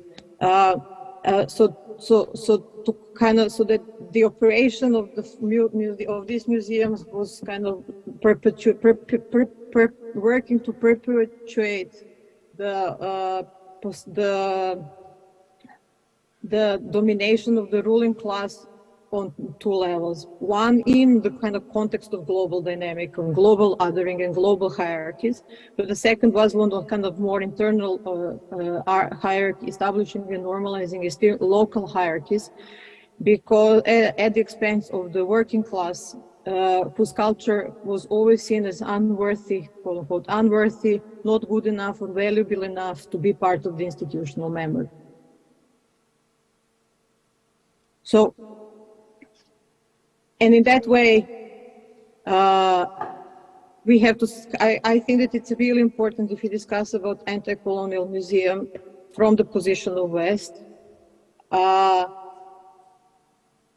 as something that has to happen in the West as well, even though I don't think that conversation needs to be prioritized, and this conference certainly doesn't. If we think about an anti-colonial museum as a way in which the museum can become a site of emancipatory politics, it's important to understand this double bind that exists in the museum. And the way I understand that emancipatory politics is a lot inspired and comes from the sense in which Mark Fisher understands this term in his book, Capitalist Realism, as I quote, "Emancipatory politics must always destroy the appearance of natural order, must reveal what is presented as necessary and inevitable to be a mere contingency, just as it must make what was previously deemed impossible seem attainable," end of quote. So in a way, emancipatory politics in relation to the museum is the one that starts to ask the questions not only about the objects once they are included in the museum, but also wonders what are the classification systems and what are the real kind of orders and professional kind of standards that regulate what is the natural order of the museum. So it is not enough to show the provenance of certain object, nor to acknowledge that its arrival in the collection has the origin in looting. And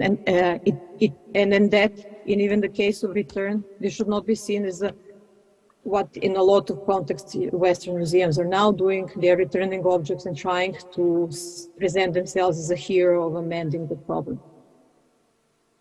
Only in the moment when understanding the complicated entanglement between race and class that comes embedded in every object put in the museum becomes the basis from which we think the possibility of an anti-colonial museum, they have a chance to become truly anti-colonial and the sites of emancipation. Then they have the chance to be anti-colonial. Stuart Hall reminds us that it's important to understand that the class is a modality through which the race is a modality through which the classes live. And yes, this matters in Belgrade as much as it matters in London, as it is tightly connected to this aspiration to be written into the category of whiteness that is masked under the roles of experts, of professional knowledge, of reaching the standards, and which is normalized in the hierarchies of epistemic orders, in which the local knowledges in Belgrade has also always been by default never really enough in order to reach quote-unquote Western standards. It is also important to remember that imperialism goes together with the nation state, just as the concept of nation state, just as a footnote. Dubi, can you come back online so that we can see you instead of okay. Englishman in his living room? Well, I will just ask for a mobile microphone, our tech, if you can give okay, one. But I haven't finished. Sorry, because I want to engage in conversation and I'm having a terrible time here hearing you because the speakers are the other way. Okay, but I haven't really finished. Can I just jump and read? Because I've been over time. Can I jump and read then the last part? You can go on. I just had to move to another place so that I can hear you better. Thank you. Okay, so I can just continue. Yes, I don't have to. Okay,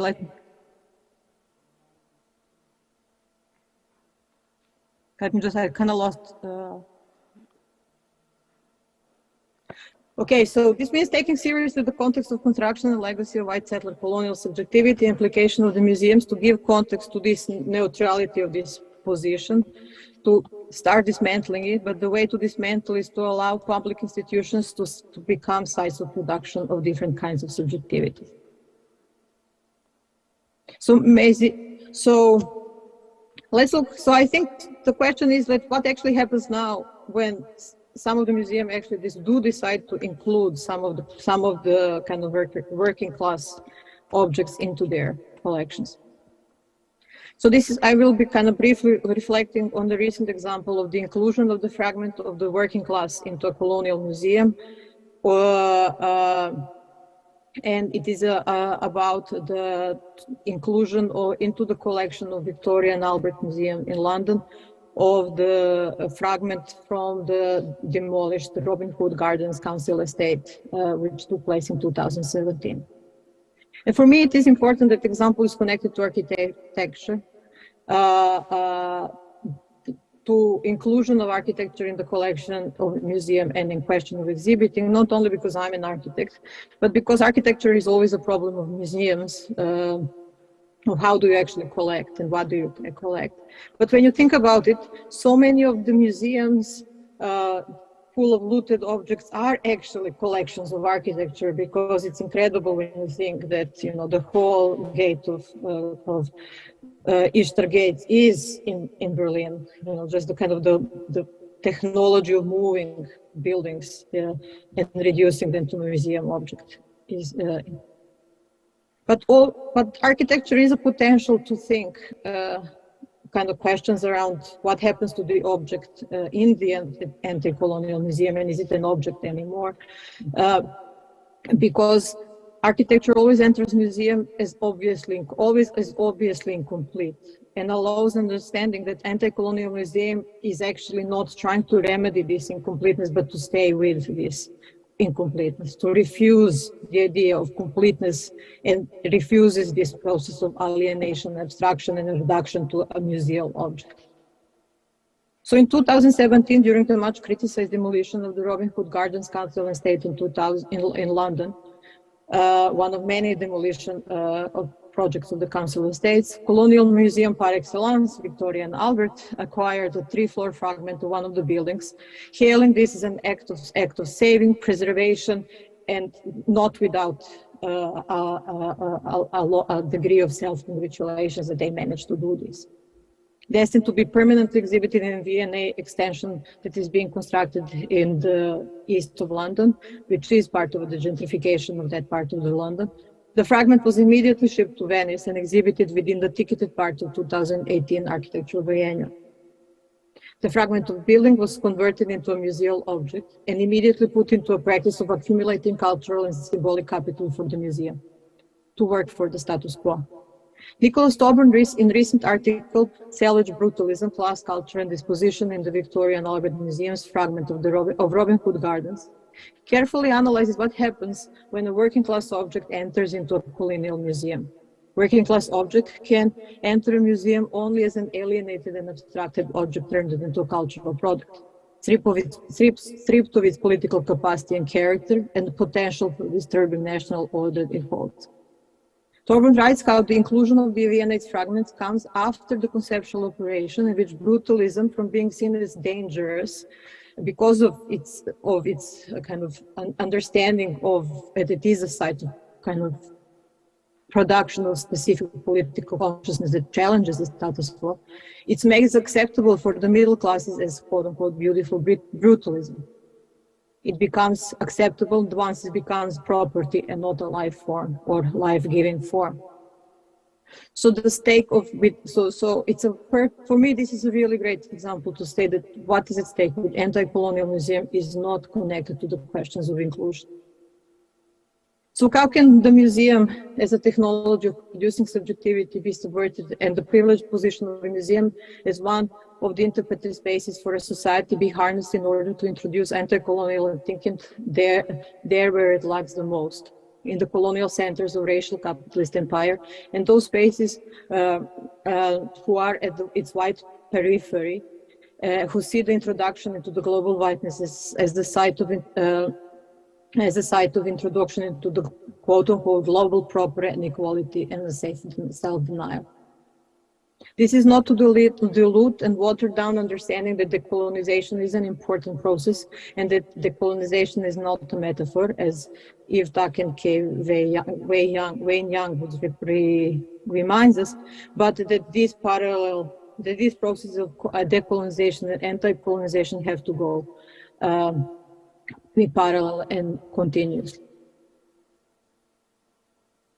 So in this case, I think what was really important is also what Koštana and Anna already discussed, and in a way made me kind of bring back as one sentence towards the end, that the brief discussion that was made, that Koštana and Anna just had about the attic, because it remained, and the whole hidden anti-colonialism in the Museum of African Art, which is being brought to the light, or it has always been there if one knows where to look.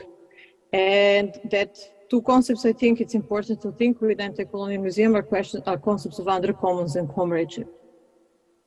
Maybe also because maybe it is important to recognize that to a certain degree in all colonial museums or those confused museums who are trying to be post-colonial but repeat some of the patterns of colonial museum because of opaqueness of professionalization and patronizing that comes with it, that there are those spaces and people who activate the undercommons and are willing to become class, race, and gender traitors in order not only to disturb status quo, but to undo it. Those who are willing to become comrades. So to establish an anti-colonial museum is to work against spectacular dominance as the form of ordering space and what it contains, both objects of exhibition and bodies as visitors and those who work in the museum. And to actively work on establishing different forms of relations of being in a relation, resisting abstraction and alienation. It is a physical space constructed around the idea of anti-colonial way of seeing, which Nicholas Mirzov insists arises, quote, from a reflection on the place and time over time, end of quote. I like to imagine an anti-colonial museum as a listening and a reading room, as a physical space of gathering and grounding, in which what happens is close to how Fred Moten describes improvisation. Quote, it's this amazing combination of forward movement by looking back, and looking back in these deep critical ways then produces this amazing interplay between recursiveness on one hand and a constant interruption on the other, end of quote. In which what it enters museum is not abstracted and alienated into an object, but is considered as a life form, always in relation, a continuous presence. And why museum and even anti-colonial? Maybe museum is, to refer Fred Moten again, when he was discussing surrealism, that it's a term that we use until we can make ourselves capable of throwing it away, end of quote. And I've finished now, officially. Thank you, Dubravka, so much. Well, okay, because I'm hearing myself, I will ask Koštana to come back. And also, I would like to pass the microphone to you, because I think it is better to have questions now.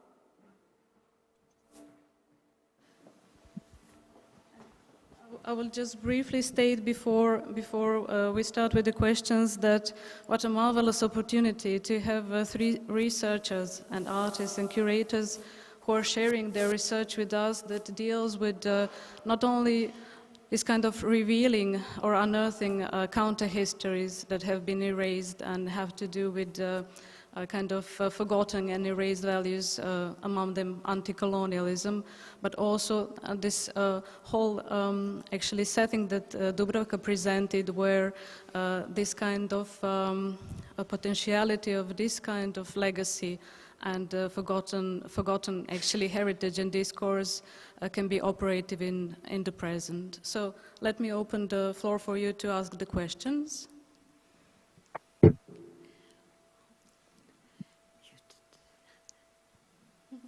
Nobody?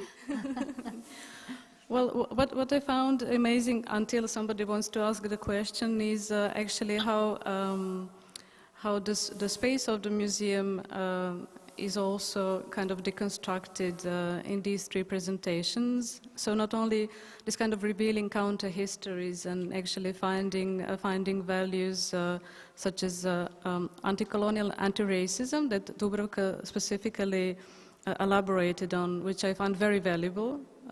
We haven't heard that much about issues of racism and a relation of racism and museum as a technology of producing hierarchies and differences. And I think that it is also very important when we are kind of revealing or unearthing these forgotten histories or counter-histories to also be very self-critical in these terms. And I think Dubravka showed this as well. So, anyone? If not, I will go back to Koštana and ask her about her impressions of these two presentations that followed yours. Yeah, I'm grateful for both presentations, very different presentations actually, but both also touching the architecture.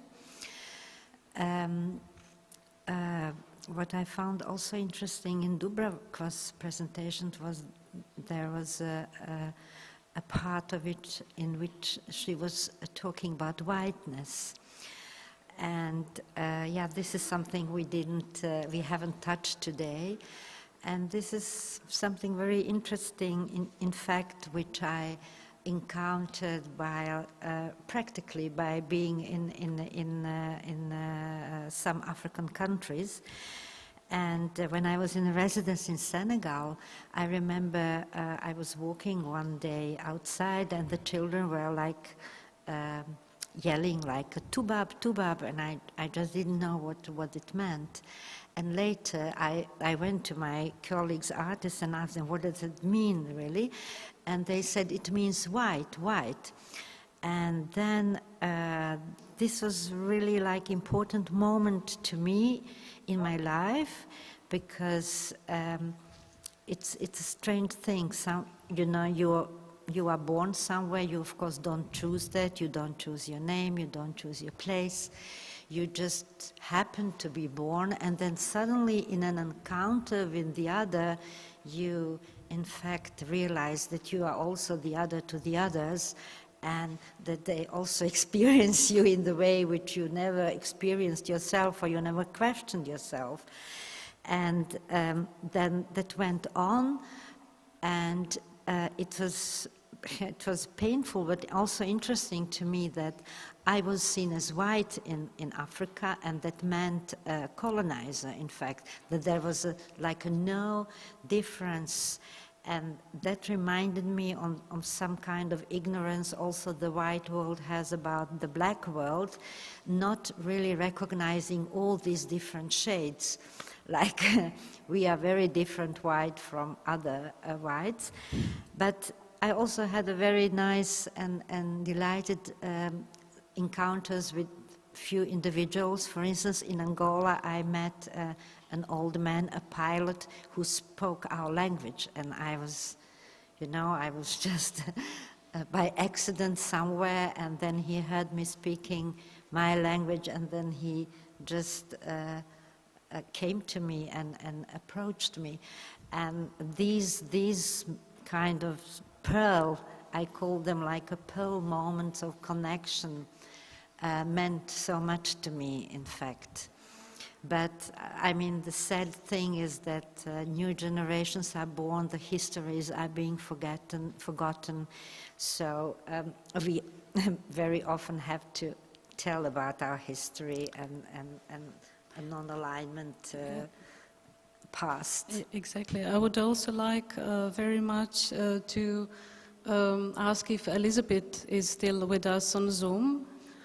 Because I would very much appreciate her comment, as her work was related to, as you have heard, to Kofi Antuban, who was really prominent artist at the time of decolonization and inventing the whole visual setup for this liberation, independence, and even political purpose. And My first actually encounter with Kofi Antubam was at the Museum of Yugoslavia, because Museum of Yugoslavia in Belgrade has a lot of works that he had chosen himself that were actually made by his design. There is also this brochure that Elizabeth has shown that has explanations of these objects. So you're actually getting to understand how a nation, people who are liberated, who are independent, choose to represent themselves now within one political context. And I would very much like to ask Elizabeth if she's here to perhaps elaborate a little bit on this and reflect on these other two presentations. Okay, thank you, Anna. When it comes to me talking about Kofi Antubam, as you said, with all the identification actually wasn't just for Ghanaians as a whole, because it was a time where Africans were being liberated in terms of colonial rule and all that. So it triggered most of the countries to have that reflection, to analyze how they want to represent themselves. So in that terms of identification, we already had it pre-colonial, but we re-imaged it because there had been some influence. And this also goes for Nigerian education. But beyond that, you notice that most of the African works that we have, they don't normally come with identified or artists that has signed off. And these are some of the issues that has to do with all our museums around the world, especially the ones outside Africa. Most of the African works are functional. And if you notice some of the works that Antubam gave in terms of the footwear and the cloth,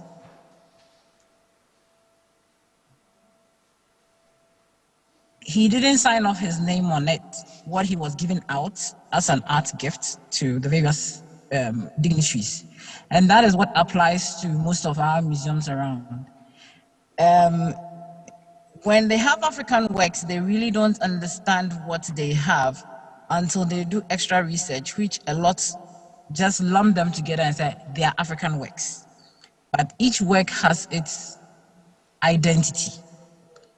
And when you talk about architecture, we do have the architecture that resounds to what we have. And Dubravka did mention of such architecture. And the museum, that is still not visible. And those are some of the situations that colonialism actually created.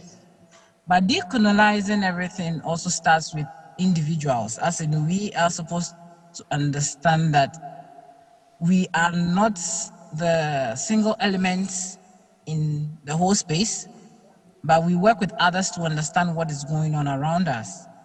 So having this in mind, when it comes to restructuring our museums, we can do much and understand each and everything and relate it to how we live at the moment. And these are some of the things that I actually picked up from all the presentations that have gone on in connection with mine. And when it comes to Dubravka's presentation, I noticed she was paying attention to how the English has decided to stand away from this repatriation that is going on, as if they are in, as if they are out, but we don't know where they actually stand. And these are some of the things you are supposed to look at. It's not necessarily taking the thing from your country to another country, that helps with the restitution. No? The thing can be in your country, but you should acknowledge the history behind what you have. And that is what helps to decolonize our museums. Anna. Thank you so much, Elizabeth. I think this is a fantastic conclusion to this whole panel, because this also relates to this kind of historization that we have to do, but also to be very much aware what do we want to do with this knowledge. So I thank you again, all three of you. Thank you for your time and for your presentations. And now I would like to ask everyone else if they like to join us at this dome that Koštana actually also presented in her presentation, because we have another artwork that was presented today by Katarina Zdjelar currently installed up there. So in some 5 minutes you can actually join me to go upstairs. And thank you very much, Dubravka, and thank you very much, Elizabeth and Koštana. Thank you, Anna. Thank you, Anna, and Elizabeth and Koštana. Thank you.